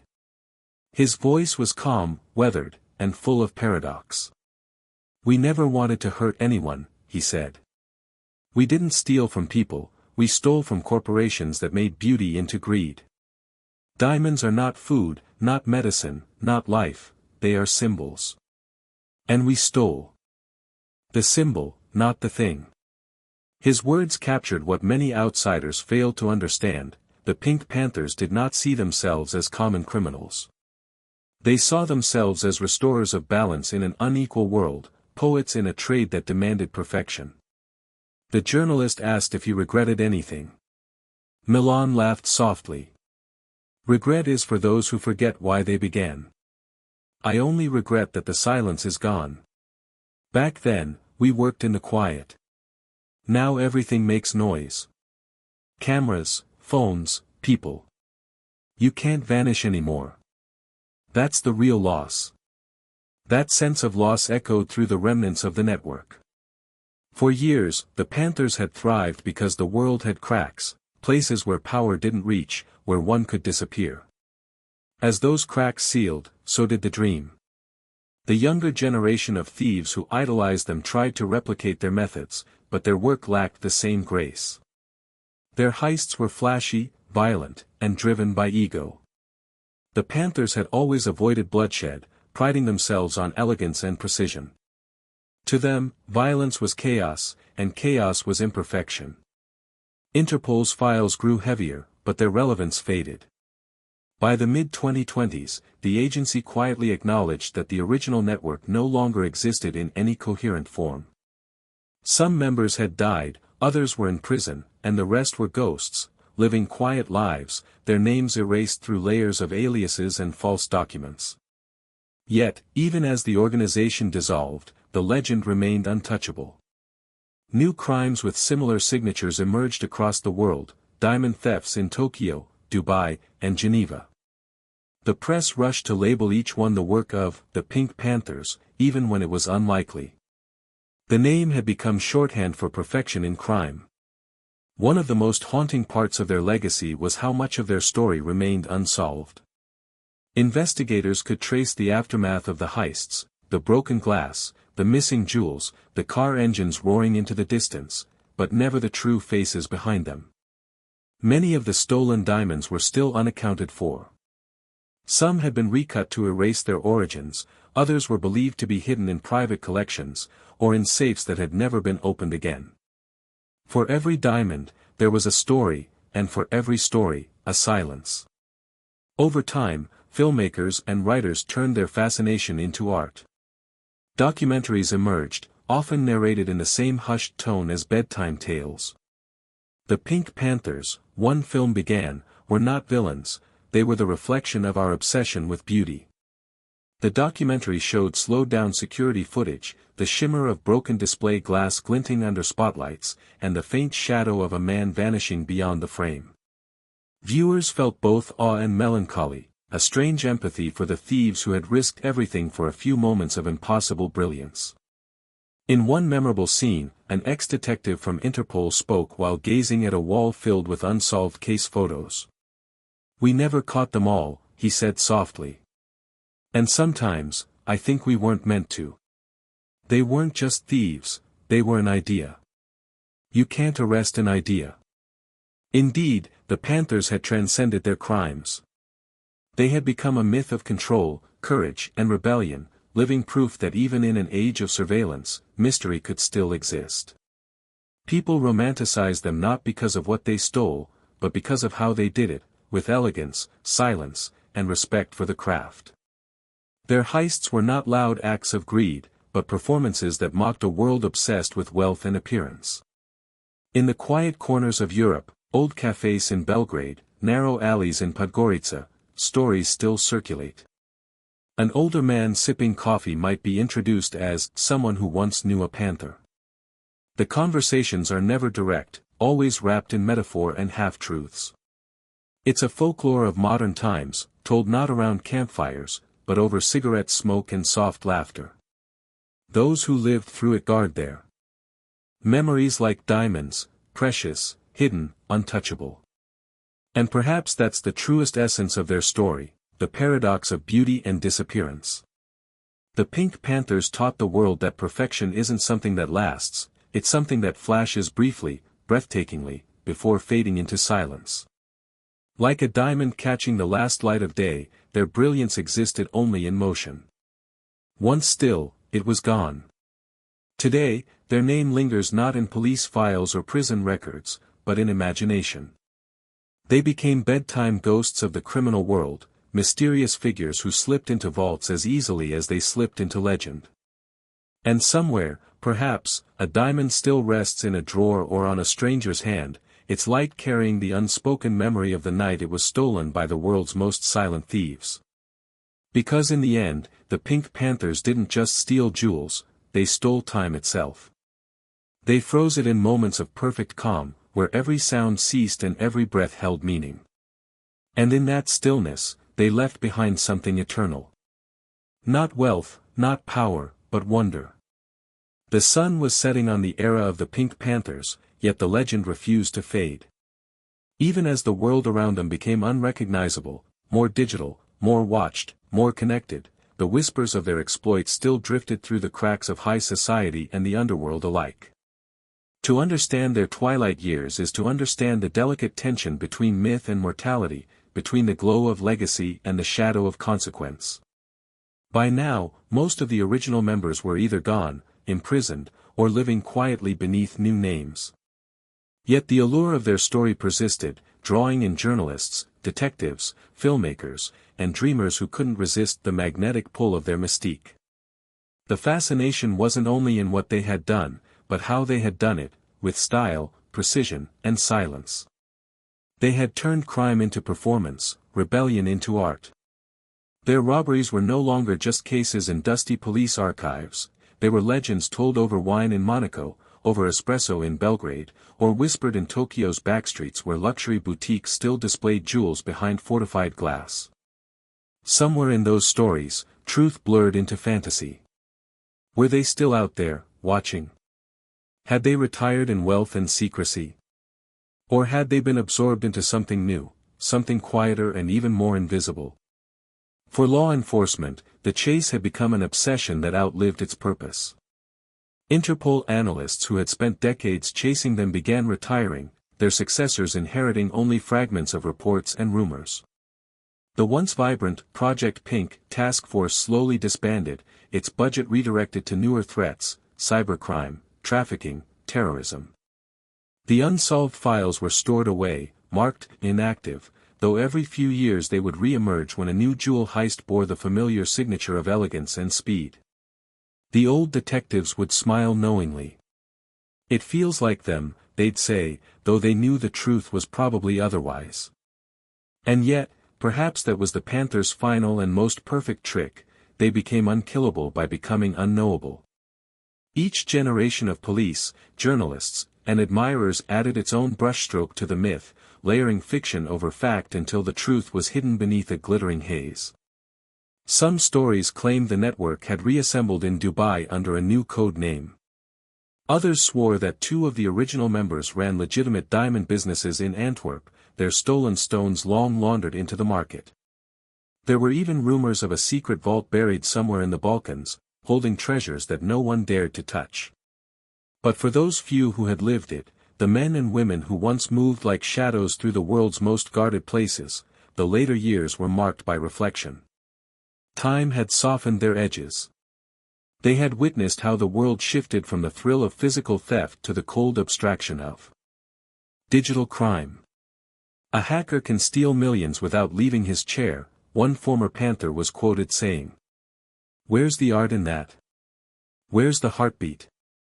For them, their craft had always been about control, timing, and beauty, qualities that could not exist in a world dominated by screens and algorithms. In that way, the Panthers belonged to another time, a time when silence was power and the night offered freedom. Their legacy became something poetic, a reminder that human ingenuity could outwit even the most fortified systems. They were craftsmen of the impossible. And yet, every legend hides regret. Many of them carried the weight of the lives they had built on deception. There were families who never knew the truth, children who grew up unaware that their fathers or mothers were part of one of the most sophisticated criminal networks in modern history. For those who did know, there was a mixture of pride and unease, a fascination with the brilliance, and a sorrow for the cost. One story stands out, often told in quiet tones among those who study the group's history. A woman known as Elena had been part of a heist in Switzerland in the early 2000s. She vanished after the job, disappearing completely. Years later, she was reportedly spotted living in a small Italian town, working at a jewelry repair shop under a different name. She was older now, slower, but her hands still moved with the grace of someone who understood gems on an intimate level. When a journalist visited her under the guise of a customer, she said softly, "Every diamond I touch, I can hear it breathe." The journalist never confirmed her identity, and perhaps that was the point. The beauty of her story, like the legend itself, lay in the uncertainty. Meanwhile, pop culture continued to reinvent them. Music videos referenced their heists, fashion brands borrowed their mystique. They became metaphors for elegance and rebellion, icons of a lost era. In the calm world of luxury, where perfection was everything, the Panthers were a reminder of the chaos beneath the surface, the idea that even the most guarded beauty could be taken, redefined, and set free. But as romantic as their myth became, the truth was quieter. In Montenegro, Serbia, and Bosnia, a few retired members lived in simplicity, some even in poverty. The fortune they once held had been spent, seized, or hidden too well to retrieve. Their names were long erased, but sometimes the locals whispered stories about the old man who once lived like a ghost. He would sit by the sea, watching the light dance across the waves, as if counting diamonds in the water. When asked about his past, he would smile and change the subject, always leaving a fragment of mystery behind. That was the essence of the Pink Panthers, disappearance. Their final act was not a heist or a betrayal, but a vanishing so complete that no one could trace where legend ended and life began. They had built their identity on silence, and in silence they faded. Yet even in their absence, the world they once moved through still bears their touch. Jewelers speak of them with reverence, police still reference their precision in training manuals. And for those who hear their story in the still of the night, perhaps while drifting toward sleep, the Pink Panthers remain eternal, figures gliding through moonlit corridors, faces unseen, hearts steady, chasing perfection one last time. Their tale is a reminder that even in a world obsessed with control, there will always be those who choose freedom. Those who live by their own rhythm. Those who vanish into the quiet. And somewhere, in the shimmer of a cut diamond, their reflection still lingers, fleeting, brilliant, untamed. By the time the legend of the Pink Panthers had reached its height, their story was no longer confined to the shadows of crime. It had taken on a life of its own, spreading across newsrooms, documentaries, and whispered conversations in places far removed from the glittering boutiques they once raided. The world had made them larger than life, shaping them into antiheroes who represented something timeless, beauty, rebellion, and the defiance of control. But beneath the romanticism, there was truth, an intricate web of choices, sacrifices, and the slow unraveling of those who lived too long in the silence of their own creation.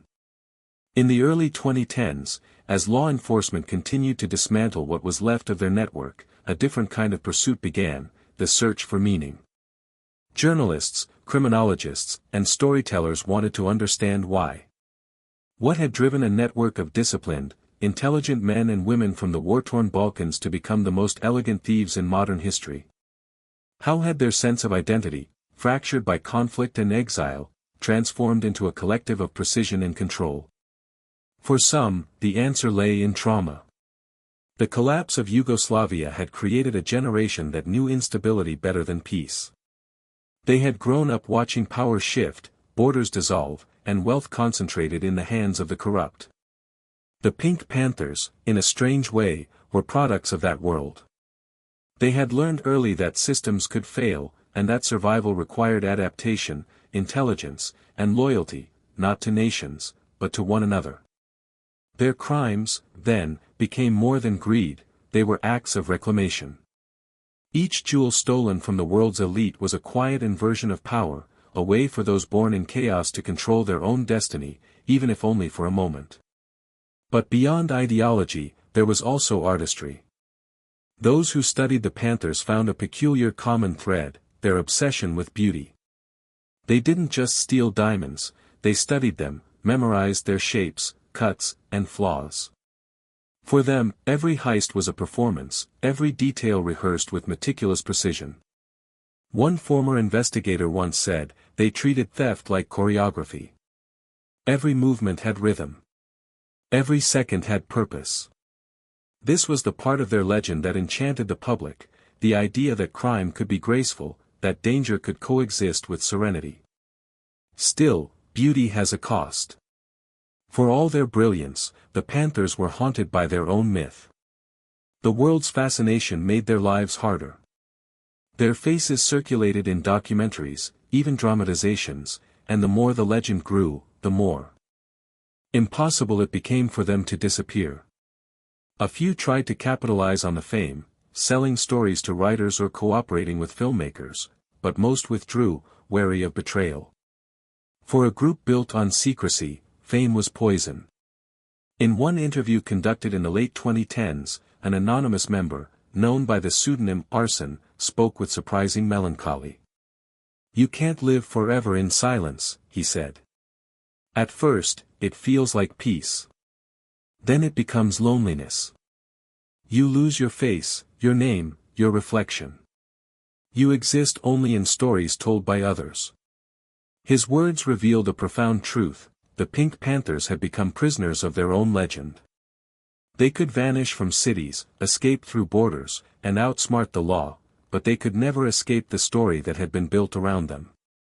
Meanwhile, the public continued to romanticize them. They became icons in the same way that pirates or outlaws once were, symbols of freedom in a constrained world. Artists painted them, musicians referenced them, and writers drew inspiration from their elegance.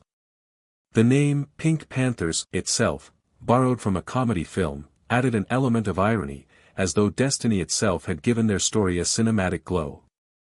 They were thieves who smiled at the absurdity of their fame, ghosts who moved through the glitter of modern luxury like silent reminders of imperfection. But as years passed, the cracks beneath the myth began to show. Some members, captured in later years, spoke candidly about the toll it had taken. Decades of running, hiding, and erasing oneself left scars no diamond could heal. They spoke of sleepless nights, of looking over their shoulders even in safe houses, of the strange emptiness that came after each successful heist. One man described it as addiction to control. The more flawless the robbery, the deeper the need for the next one. But perfection, like beauty, was fleeting. And so, they chased it endlessly, until time itself began to catch up. For law enforcement, too, there was a strange respect. Many detectives admitted, in private, a reluctant admiration for the Panthers. They represented something rare in modern crime, a blend of discipline, intelligence, and restraint. They never killed, one officer noted. They stole millions, but they never spilled blood. In a world obsessed with violence, that makes them unique. Their refusal to use violence became part of their moral code, a silent protest against the brutality of both war and crime. And yet, as the group's influence faded, its impact only grew. Younger criminals studied their methods, trying to emulate their elegance, though few succeeded.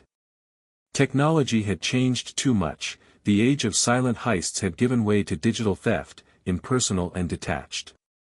The world had grown louder, faster, and less human. The Pink Panthers belonged to another time, a world where patience, planning, and human instinct still held power. Even today, traces of their story linger in strange places. A security expert in Paris keeps a copy of their case file on his desk as a reminder of humility. A museum curator in London references them in lectures about the psychology of art theft. And somewhere, in quiet apartments scattered across Europe, a few aging men and women still keep small boxes hidden in drawers, tokens of a life that once glimmered beneath the world's watchful eye. Their story is not one of villains or heroes, but of seekers, people chasing the impossible balance between beauty and freedom, between mastery and madness.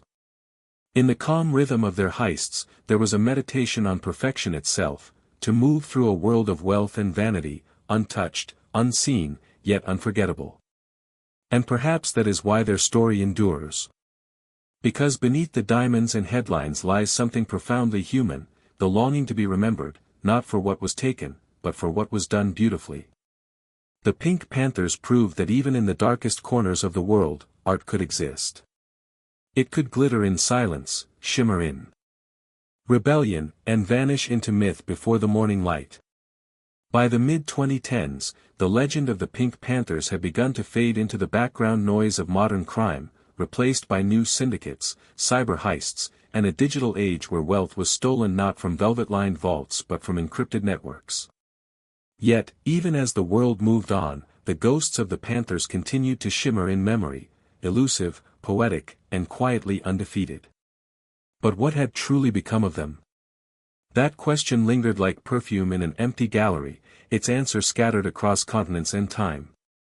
As global law enforcement tightened its grip, the network's once fluid organization began to splinter. Some members disappeared completely, retiring to quiet lives in places no one would think to look, remote coastal towns in Montenegro, sleepy villages in Serbia, or anonymous suburbs in Spain. Others weren't as lucky. They were caught, tried, and imprisoned, their names surfacing briefly in headlines before dissolving again into silence.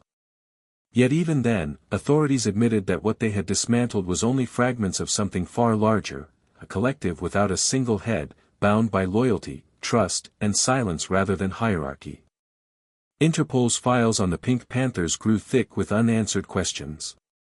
Arrests came and went, but patterns remained, missing loot, untraceable diamonds, and a lingering sophistication in copycat crimes that bore the unmistakable touch of Panther methodology. One investigator described it as catching smoke. Every time they thought they had contained the network, it would drift elsewhere, reappearing in a new country, under new names, with the same graceful precision. What fascinated investigators most was how adaptable they were. Unlike traditional crime families or cartels, the Panthers had no static leadership. They operated like a constellation, loosely connected points of light, each aware of the other's existence but never entirely dependent. That structure made them nearly impossible to eliminate. Even when one cell was dismantled, another would quietly reform somewhere else, studying the mistakes of the past, perfecting the next move. Some former members, interviewed anonymously years later, revealed a pattern of personal reinvention. They had changed names, professions, and even nationalities. A few had become legitimate jewel dealers, ironic, perhaps, but fitting for those who had spent decades studying the world of luxury from the outside. Others faded into blue-collar obscurity, working as mechanics, drivers, or security guards, their pasts locked behind calm eyes and careful smiles. They were men and women who had once held millions in their hands, who had outsmarted empires, now content to live in silence. But silence carries its own weight. Many of those who survived long enough to see their world dissolve found themselves haunted by nostalgia, not for the crime, but for the artistry. It wasn't about money, said one unnamed source in a 2018 European documentary. It was about control. About doing something perfectly, in a world that was falling apart. That sense of control had been their addiction, the pulse that carried them through decades of danger. Without it, many found themselves adrift. Still, the legend refused to die. Journalists continued to pursue fragments of their story, tracing old leads and abandoned hideouts. In Montenegro, one investigator spoke of a warehouse rumored to have stored millions in stolen gems before it was quietly emptied one night in 2006. In Dubai, whispers persisted about a wealthy jeweler with Panther connections who had laundered stones for decades without ever being charged. These stories were part truth, part myth, blending together like reflections in a diamond's cut. The Pink Panthers had become symbols of something deeper than theft, a quiet rebellion against a world obsessed with control. They had shown that elegance and defiance could coexist, that power could be wielded not through violence, but through mastery of craft. To those who admired them from afar, they were modern-day phantoms, proof that perfection, even in sin, could exist. To those who chased them, they were a riddle that refused to be solved. Even in popular culture, the fascination persisted. Documentaries like Smash Grab, the story of the Pink Panthers reignited global intrigue, painting them as both criminals and philosophers. The blend of fact and fiction made the line between reality and legend blur beyond recognition. Every dramatization, every whispered retelling added another layer of mystique, until the truth itself became almost irrelevant. What mattered was the feeling their story evoked, that beneath the chaos of the modern world, there had once existed a network that operated with grace, precision, and silence. For those who studied crime as a mirror of society, the Panthers represented something rare, a reflection of beauty in defiance. They were not anarchists, they were artisans of control. Each heist, each flawless execution, was an act of rebellion against disorder, a symphony of planning and patience in a time that rewarded haste. Their existence posed a question that still echoes today: is perfection, even when born from crime, a form of art? The answer, perhaps, lies in their disappearance. For no one can truly say where they are now, whether they live quietly among us or vanished entirely into memory. But the diamonds they once stole still exist. They pass through hands, across generations, carrying whispers of their origin. Somewhere in a private collection, beneath museum glass or hidden in a family vault, the remnants of their silent empire still glimmer, fragments of a story told in light. The world, with all its new technologies and security systems, has grown louder and less patient. Yet the Pink Panthers endure in contrast, a memory of quiet precision in an age of chaos. Their legacy is not written in police reports or prison records, but in the myth they left behind, that beauty, intelligence, and rebellion can exist together, and that sometimes, the most unforgettable acts are the ones done in silence. In the stillness of that myth, one can almost hear it, the faint echo of footsteps across marble floors, the soft creak of a display case opening, the whisper of gloved hands at work. And then, like always, nothing. Only the quiet shimmer of what's gone. As the world entered the late 2010s, the story of the Pink Panthers transformed from active investigation into modern folklore, a legend that still glittered in the cracks of global memory. By then, the heists had slowed, arrests had trickled in, and most believed the network had either dissolved or gone deep underground. Yet whispers persisted. Somewhere in Europe, a few remnants of the organization were said to remain, older, wiser, but still moving in silence. Their legacy had evolved from daring thefts to something almost philosophical, a quiet meditation on beauty, discipline, and the human hunger for control in a chaotic world. To understand the end of their saga, one must first understand their beginning. Many of the Pink Panthers had emerged from a world torn apart, the disintegration of Yugoslavia, the wars that followed, and the diaspora that scattered a generation across Europe. They were people forged in instability, trained by circumstance to survive through cunning and precision. Crime, for them, was not rebellion, it was adaptation. When systems collapsed and power belonged to those who could take it, the Panthers learned that mastery and silence were their greatest weapons. Decades later, that same discipline had both protected and imprisoned them. The world they once thrived in, filled with human error, flawed security, and physical vaults, had changed beyond recognition. The rise of digital surveillance, facial recognition, and global data sharing meant that their elegant, cinematic style of theft was no longer possible. The age of physical heists was ending, replaced by hackers and algorithms. The Pink Panthers belonged to a time when crime still had an element of artistry, when the human hand was both the risk and the reward. And yet, even as their time faded, their spirit endured. Interpol still maintained active cases linked to their network, though fewer and more fragmented than before. Investigators, now veterans themselves, admitted with reluctant respect that the Panthers had left behind a blueprint for intelligent crime. They taught the world that organization is everything, said one retired European investigator in 2019. They showed us that crime could be executed with elegance, without blood, without chaos, without cruelty. The moral complexity of their story began to surface in academic circles. Criminologists and sociologists debated whether the Panthers' legend reflected something deeper about society's relationship with wealth and inequality. They were thieves who targeted symbols of luxury, not necessity, stealing from those who had too much, while maintaining a code of conduct that forbade harm. Their crimes were non-violent yet devastating in their precision. In an age obsessed with greed and speed, their calm efficiency seemed almost ethical by comparison. But the price of perfection is solitude.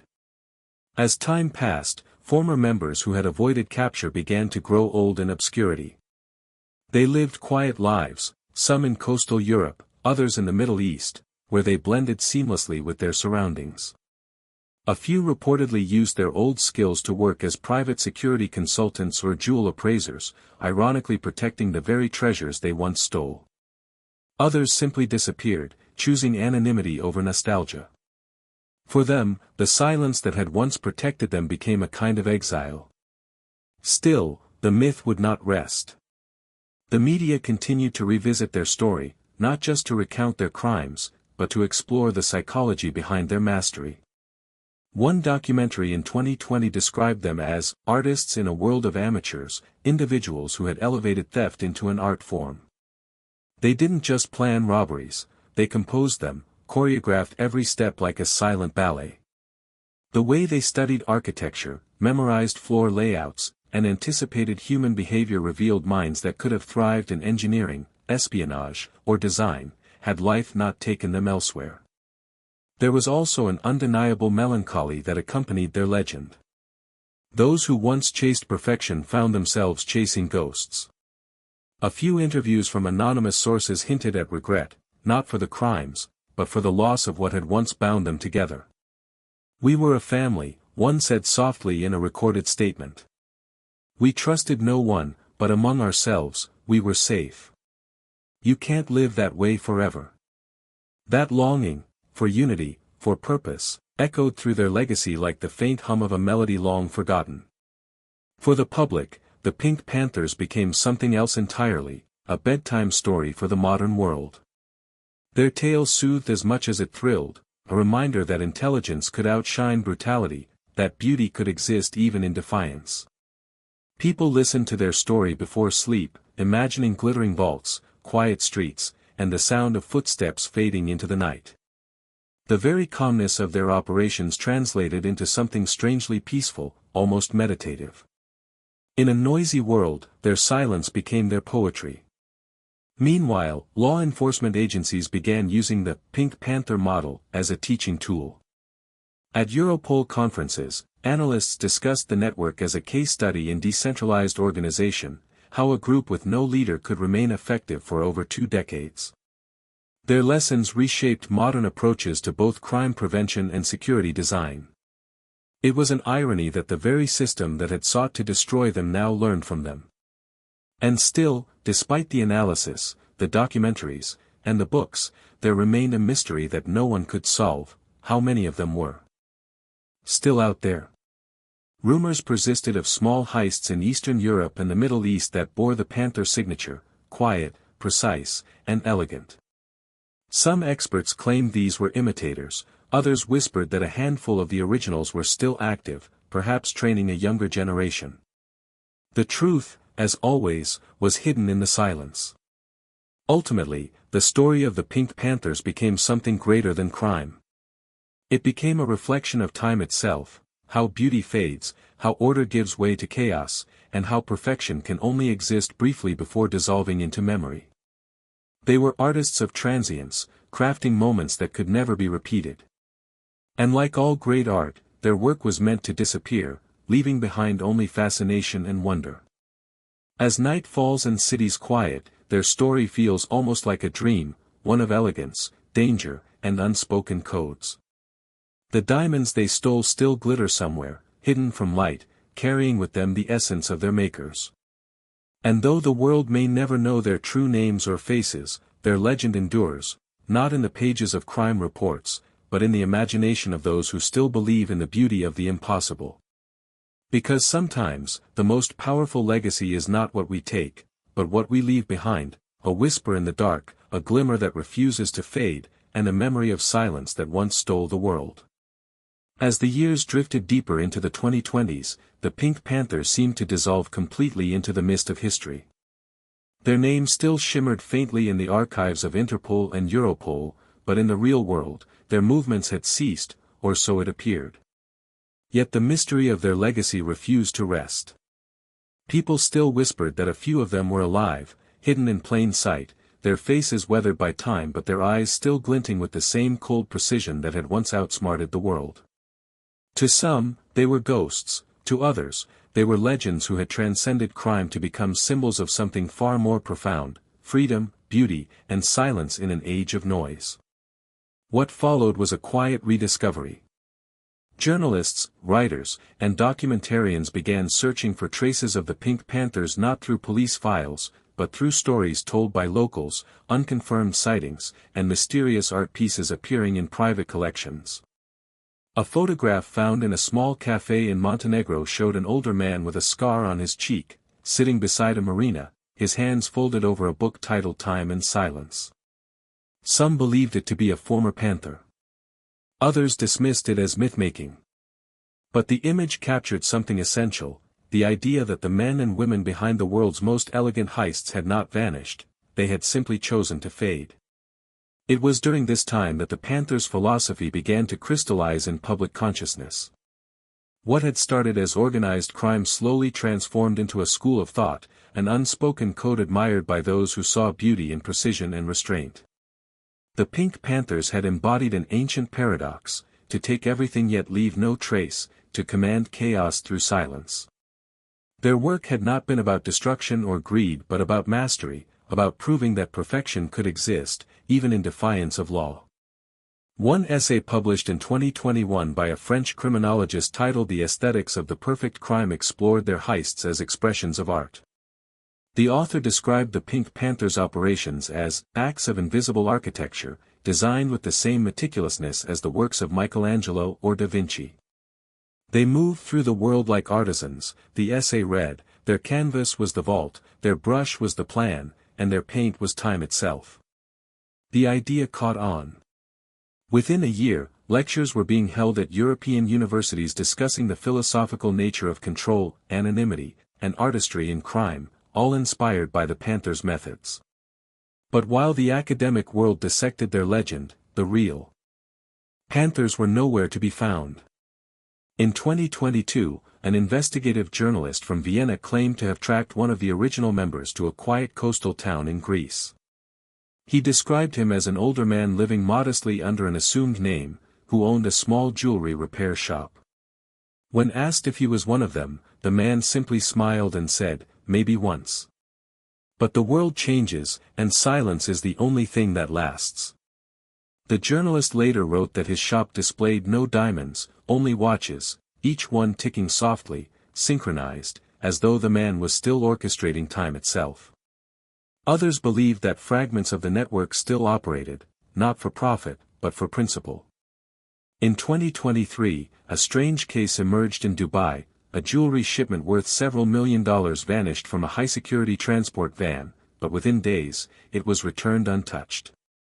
The only clue left behind was a small pink marble bead, placed delicately on the seat.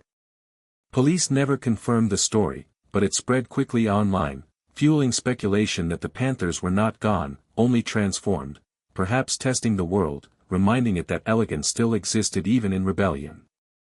The mystery deepened when a documentary filmmaker, while researching for a film about the Panthers, discovered coded letters exchanged between unidentified individuals across multiple European cities.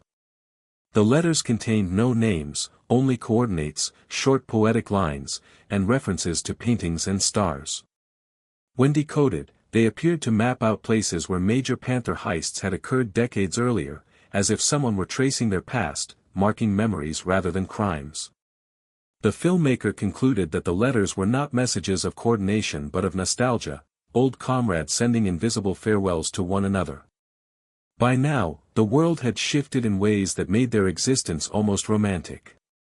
Technology ruled everything, cameras on every corner, satellites in every sky, data in every breath.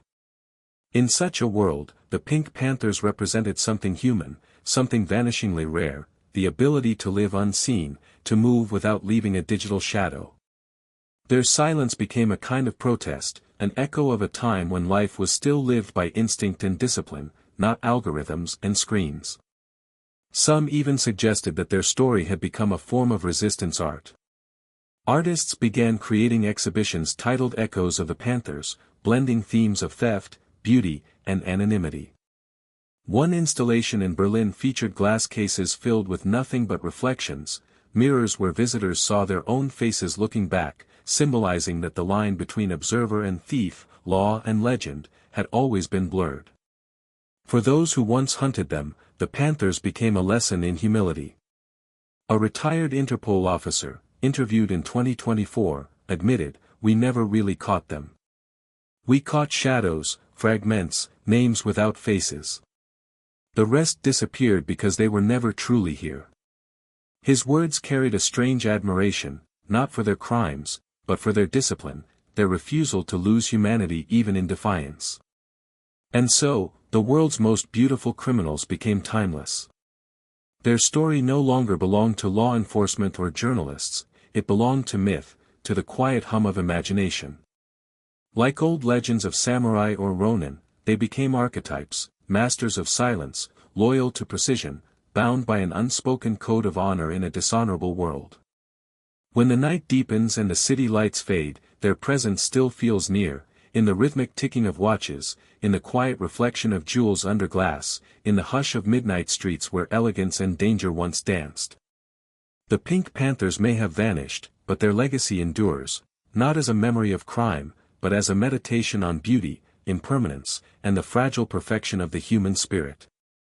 Because perhaps, in the end, that was their greatest heist of all, not the diamonds they stole, but the hearts and imaginations of those who would never stop wondering where the silence went when they did. The world remembers the Pink Panthers as masters of elegance, but behind their poise and brilliance lay the slow, inevitable erosion of identity. By the time the 2020s unfolded into a decade of digitization and relentless transparency, the very essence that had defined them, secrecy, became their cage. They had lived for decades in the in-between, not dead, not alive, not known, yet not forgotten. Theirs was a life lived in whispers, one that demanded precision not just in heists, but in existence itself. Every breath had to be measured, every word guarded, every movement deliberate. And in that silence, loneliness grew like dust settling over time. For those who had once moved through marble corridors and luxury boutiques with the grace of dancers, aging brought an unfamiliar heaviness. The adrenaline that once sharpened their focus was replaced by reflection. One former member, identified only by the pseudonym Neboja, in a 2025 article, described his later years as living inside a clock that never stops ticking, even when there's nothing left to steal. His words carried a strange peace, but also a lingering sorrow. For men and women who had spent their lives chasing perfection, there was no easy way to adjust to a world that no longer required them. Some had tried to reconnect, to find the old family that wants to find them. Cryptic online forums dedicated to Balkan history and lost criminal networks began seeing coded messages, old code names, initials, and references to cities that had once hosted Panther operations: Geneva, Nice, Tokyo, Dubai.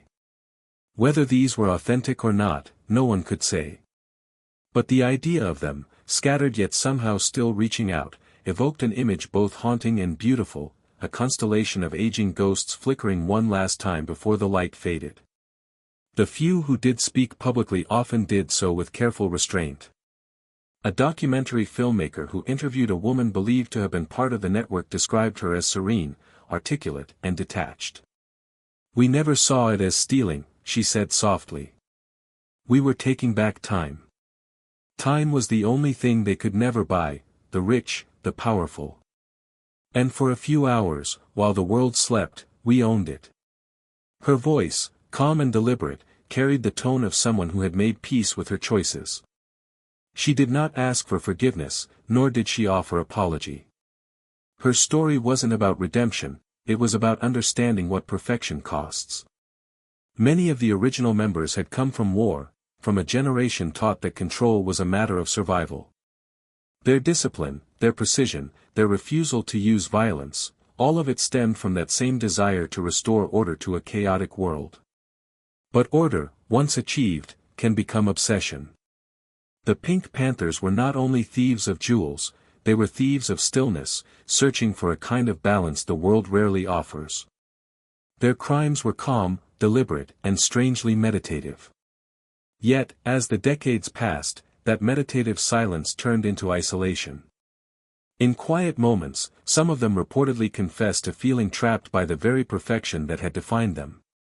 A psychologist who studied the network described this phenomenon as post-control emptiness.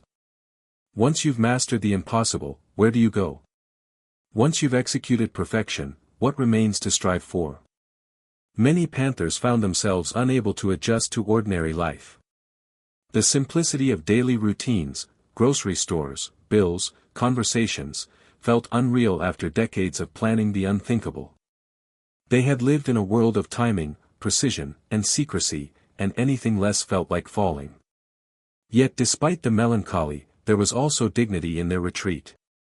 They didn't fade with scandal or betrayal. They vanished quietly, maintaining the same discipline in disappearance that they had once shown in their heists. No memoirs, no confessions, no desperate grabs at fame. Just silence, deliberate, chosen, pure. For them, anonymity wasn't punishment, it was peace. A former Interpol agent once remarked that this was the true brilliance of the Pink Panthers. "Most criminals chase legacy," he said. "They want to be remembered, feared, studied. But the Panthers didn't care. Their greatest victory wasn't the diamonds they took, it was their ability to vanish without trace. This vanishing act became the final, unspoken heist, the theft of identity itself. In a world obsessed with visibility, the Pink Panthers chose invisibility as their final masterpiece. Their story didn't end with arrests or death, it ended with choice, a collective decision to dissolve, to leave behind a legend so carefully crafted that it could never truly die. Even today, the echoes of their silence are felt in the way their story continues to inspire curiosity. Scholars and writers see them as philosophers disguised as criminals, practitioners of patience and artistry in an age that glorifies haste. Some argue that they had transcended crime entirely, that by mastering stealth and discipline, they had achieved a form of enlightenment through precision. It's a strange, almost spiritual interpretation, but perhaps not an untrue one. In a modern world where everything is loud, traceable, and exposed, the idea of men and women who lived unseen has become mythic. Their silence feels like rebellion. Their restraint feels like poetry. And their story, retold in soft tones late at night, becomes a mirror for something universal, the longing to move through life unseen, untouched, and free. Somewhere, in forgotten corners of Europe, there are still small symbols of their existence. A pink stone embedded in a wall in Belgrade, a photograph of a masked figure found in an old Swiss vault, a coded note auctioned anonymously online. Whether these are authentic or fabrications hardly matters anymore. The myth has become its own truth. Because in the end, the Pink Panthers were not defined by the jewels they stole, but by the silence they left behind, a silence so complete that it became their legacy. In that stillness lies the faint hum of time passing, the shimmer of memory fading into dusk. They are gone, perhaps forever, but the echo of their precision remains, calm, measured, eternal. And when the world quiets, when night deepens and sleep approaches, one might imagine them still out there, not stealing, not running, but simply existing in the hush between seconds. Masters of time. Architects of silence. The Pink Panthers' final act wasn't a heist. It was transcendence. In the years that followed their quiet disappearance, the world began to reinterpret the legend of the Pink Panthers, no longer as mere criminals, but as symbols of rebellion against conformity. The narrative shifted from the gleam of stolen diamonds to something more abstract, almost poetic, the pursuit of perfection in a world consumed by chaos. As society plunged deeper into digital obsession, with every moment tracked, every identity exposed, and every secret commodified, the Panthers' story began to feel less like history and more like prophecy. Their vanishing act wasn't just escape, it was resistance. Historians and cultural theorists in the mid-2020s started to examine the group's operations as case studies in human ingenuity. Universities in Europe and Japan introduced lectures titled The Philosophy of the Heist and Anonymity as Power in the 21st Century. Professors argued that the Pink Panthers represented an evolved kind of intelligence, not technological, but human. They mastered the art of moving invisibly in a visible world, relying not on brute force but on intuition, timing, and psychological precision. In a time where everything was meant to be public, they crafted lives that existed entirely in shadow, and that paradox fascinated scholars across disciplines. Art communities also found inspiration in their myth. A Serbian painter named Milena Vukovic created a series of abstract portraits titled Echoes of the Panthers, using streaks of pink and black to capture the tension between beauty and secrecy. In Paris, a digital installation called The Vanished projected shifting silhouettes across mirrored walls, each one fading as soon as it appeared, a haunting tribute to the group's elusiveness. Music producers sampled news clips and police reports, weaving them into ambient tracks that captured the rhythm of their silence. What began as crime had transformed into art, myth, and metaphor. Yet beneath the fascination, there remained a lingering sense of unease. The Pink Panthers' existence forced society to confront uncomfortable questions about morality and admiration. Why did so many people romanticize thieves? Why did elegance and precision make their crimes feel beautiful? Psychologists suggested that the Panthers appealed to a deeper human longing, the fantasy of control. In an unpredictable, chaotic world, they embodied mastery. Every move they made, every second they measured, spoke to a desire for perfect command over time, space, and consequence. They weren't worshipped because they stole jewels, they were admired because they stole certainty, even if only for moments. Interpol's final internal report on the Pink Panthers, declassified years later, ended with a single haunting line: they were not fighting us. They were fighting time. That line captured something profound, that for all their daring and brilliance, the Panthers' true adversary wasn't law enforcement, but mortality itself. Each heist, perfectly timed and executed, was a small rebellion against decay and impermanence. They weren't just stealing diamonds, they were preserving the illusion that perfection could exist, that something flawless could still be achieved in a fractured world. As documentaries and books continued to reimagine their legacy, a new theory began to emerge, that the Pink Panthers had anticipated the digital age's collapse of privacy. Some cultural critics argued that their methods were not just about theft, but about survival in a surveillance-driven future. They had crafted a blueprint for invisibility, an instruction manual on how to disappear with dignity. In their discipline and silence, there was a kind of grace that modernity had forgotten. Where most people screamed to be seen, the Panthers whispered and vanished. In the shadows of that mythology, younger generations found a strange kind of inspiration. Hackers, activists, and digital minimalists began referring to themselves as neo-panthers, not to glorify crime, but to emulate the group's philosophy of autonomy and control. They saw in the Panthers a code of ethics for resistance: take nothing unnecessary, move without trace, leave the world wondering how you existed at all. Forums across the deep web hosted discussions titled "Precision in the Age of Noise" and "The Art of Being Undetected." These modern admirers didn't steal diamonds, they stole data, attention, and silence. For them, the Panthers' legend wasn't about gold or luxury, it was about freedom. By the late 2020s, even mainstream culture had adopted fragments of their mystique. Luxury fashion houses incorporated subtle nods to the group's aesthetic: pink accents in otherwise monochrome collections, jewelry pieces shaped like shards of broken safes, ad campaigns featuring anonymous figures moving through fog. Ironically, the same world that once hunted them now profited from their image. The Pink Panthers had transcended crime and become iconography, stripped of context, polished by nostalgia, consumed by the same system they had defied. But the truth remained buried somewhere deeper, in the quiet, unspoken knowledge that a few of them might still be alive. In 2028, a Swiss journalist reported a rumor of a diamond resurfacing at a private auction, one matching the cut and flaw pattern of a gem stolen decades earlier. It was sold anonymously, with no trace of origin, for a fraction of its value. The transaction raised questions, not of ownership, but of intent. Was it a message? A gesture of closure?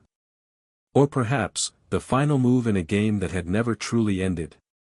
Those who understood their philosophy believed that the Panthers would never seek recognition.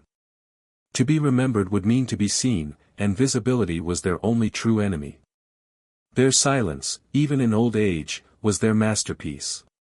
And so their legend grew not through confession, but through mystery, through the spaces they left unspoken. In the end, what they stole was not wealth, but time, moments of perfection carved out of imperfection, seconds of control in an uncontrollable world. That was their true art. Long after the diamonds were sold, long after the police files gathered dust, it was the stillness they left behind that endured, the echo of footsteps that never returned, the shimmer of pink that refused to fade. Their story, like the gems they once pursued, refracted endlessly, light splitting into memory, memory into myth, myth into meaning. And somewhere, in the quiet between seconds, their legacy remained alive, not in vaults or museums, but in the human desire to move unseen, to touch perfection, and to vanish before the world can catch its breath. Years passed, and the story of the Pink Panthers began to dissolve into something dreamlike, an echo from another age. Yet, every now and then, the world would stir with whispers: a new diamond heist in Monaco, a silent robbery in Dubai, a jewelry store in Tokyo stripped bare overnight. The execution was always immaculate, the timing impossibly precise, and the clues non-existent. Each time, investigators asked the same question: had the Pink Panthers returned? Or were these simply ghosts imitating a legend? By the early 2030s, most of the original members were believed to be in their 50s or 60s, scattered across continents under false identities. Interpol's database still held open warrants, but behind closed doors, even their most determined officers began to admit what they had quietly suspected for years: the Panthers were never meant to be caught. Their genius wasn't just in the planning of their crimes but in the way they disappeared afterward, dissolving not into prisons, but into ordinary lives, becoming invisible not through magic, but through discipline. In Serbia, an aging man was spotted at a quiet cafe in Belgrade, reading the newspaper with deliberate calm. The waiter swore he recognized him from a wanted poster years ago: the same piercing eyes, the same faint scar beneath the jaw. But when he blinked, the man was gone, leaving only a half-finished cup of espresso and a folded newspaper turned to the financial section. In Zurich, an insurance investigator received an anonymous letter. Inside was a photograph of a long-lost diamond, placed beside a handwritten note that read: "Perfection should never be owned. Only admired." These scattered encounters only deepened the mystery. Some journalists theorized that the group had disbanded, living modestly, using their wealth not for luxury but for quiet survival. Others claimed they had evolved, that the next generation of Pink Panthers had emerged, trained by ghosts, carrying on the art form. Their heists were no longer about jewels but about systems, digital vaults, encrypted markets, and cryptocurrency networks that held billions. Where once they moved through shadows and laser alarms, now they navigated invisible pathways of code and light. The same discipline, the same silence, just a different kind of vault. Still, there was something beautifully human about their myth's persistence. Each new rumor reignited a collective fascination, not with crime itself, but with the idea of mastery. In a time when everything was loud and chaotic, the Pink Panthers represented something soothing: control, elegance, stillness.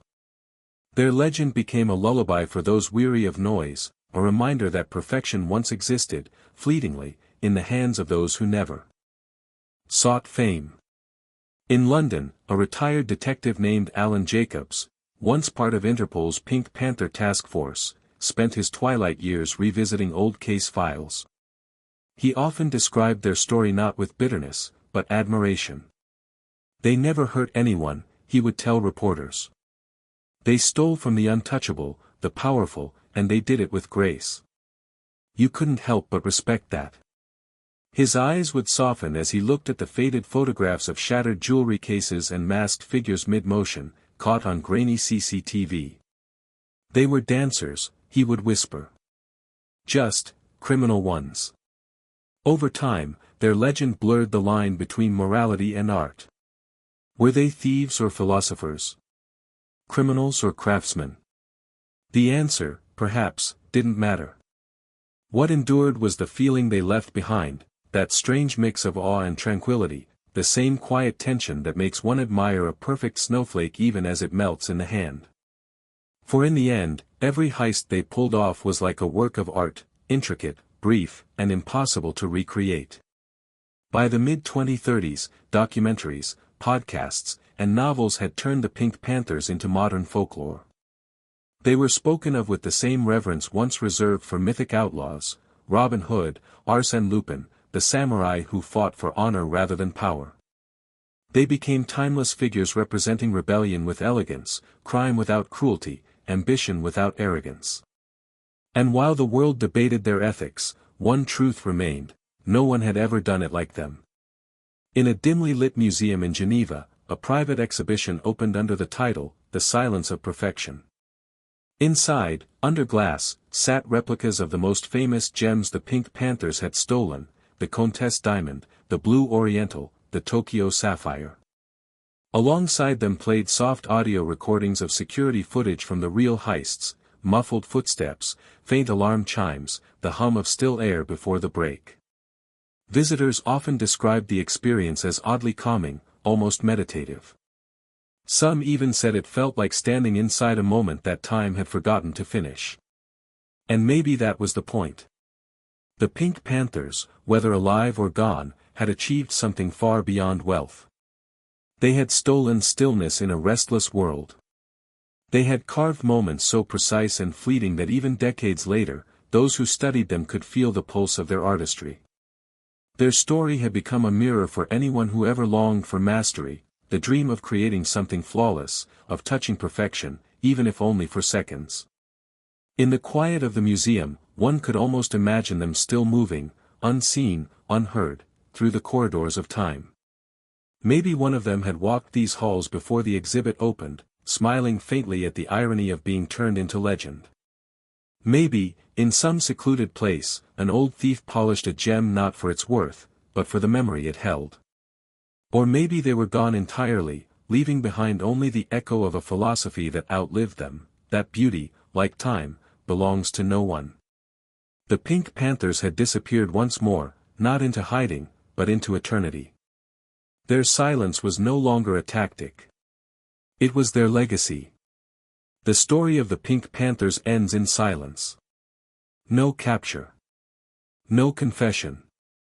Just the quiet fading of legends who chose disappearance over fame. Technology advanced, but nothing replaced their human precision, the pulse, the timing, the calm. Their memory became a lullaby for restless minds, a story about control in an uncontrollable world. Some said they destroyed the jewels themselves, erasing the evidence of beauty they'd borrowed. Others believed they still lived, older now, walking unnoticed through morning streets, watching reflections in shop windows like ghosts revisiting old dreams. Their tale endured not because of the crimes, but because of what they represented: balance, mastery, and peace amid pursuit. They became symbols of grace against noise, of stillness in motion. In the end, the Pink Panthers didn't just steal diamonds. They stole time, the rarest treasure of all. And somewhere, in the hush between seconds, their legacy still gleams, quiet, untouched, eternal.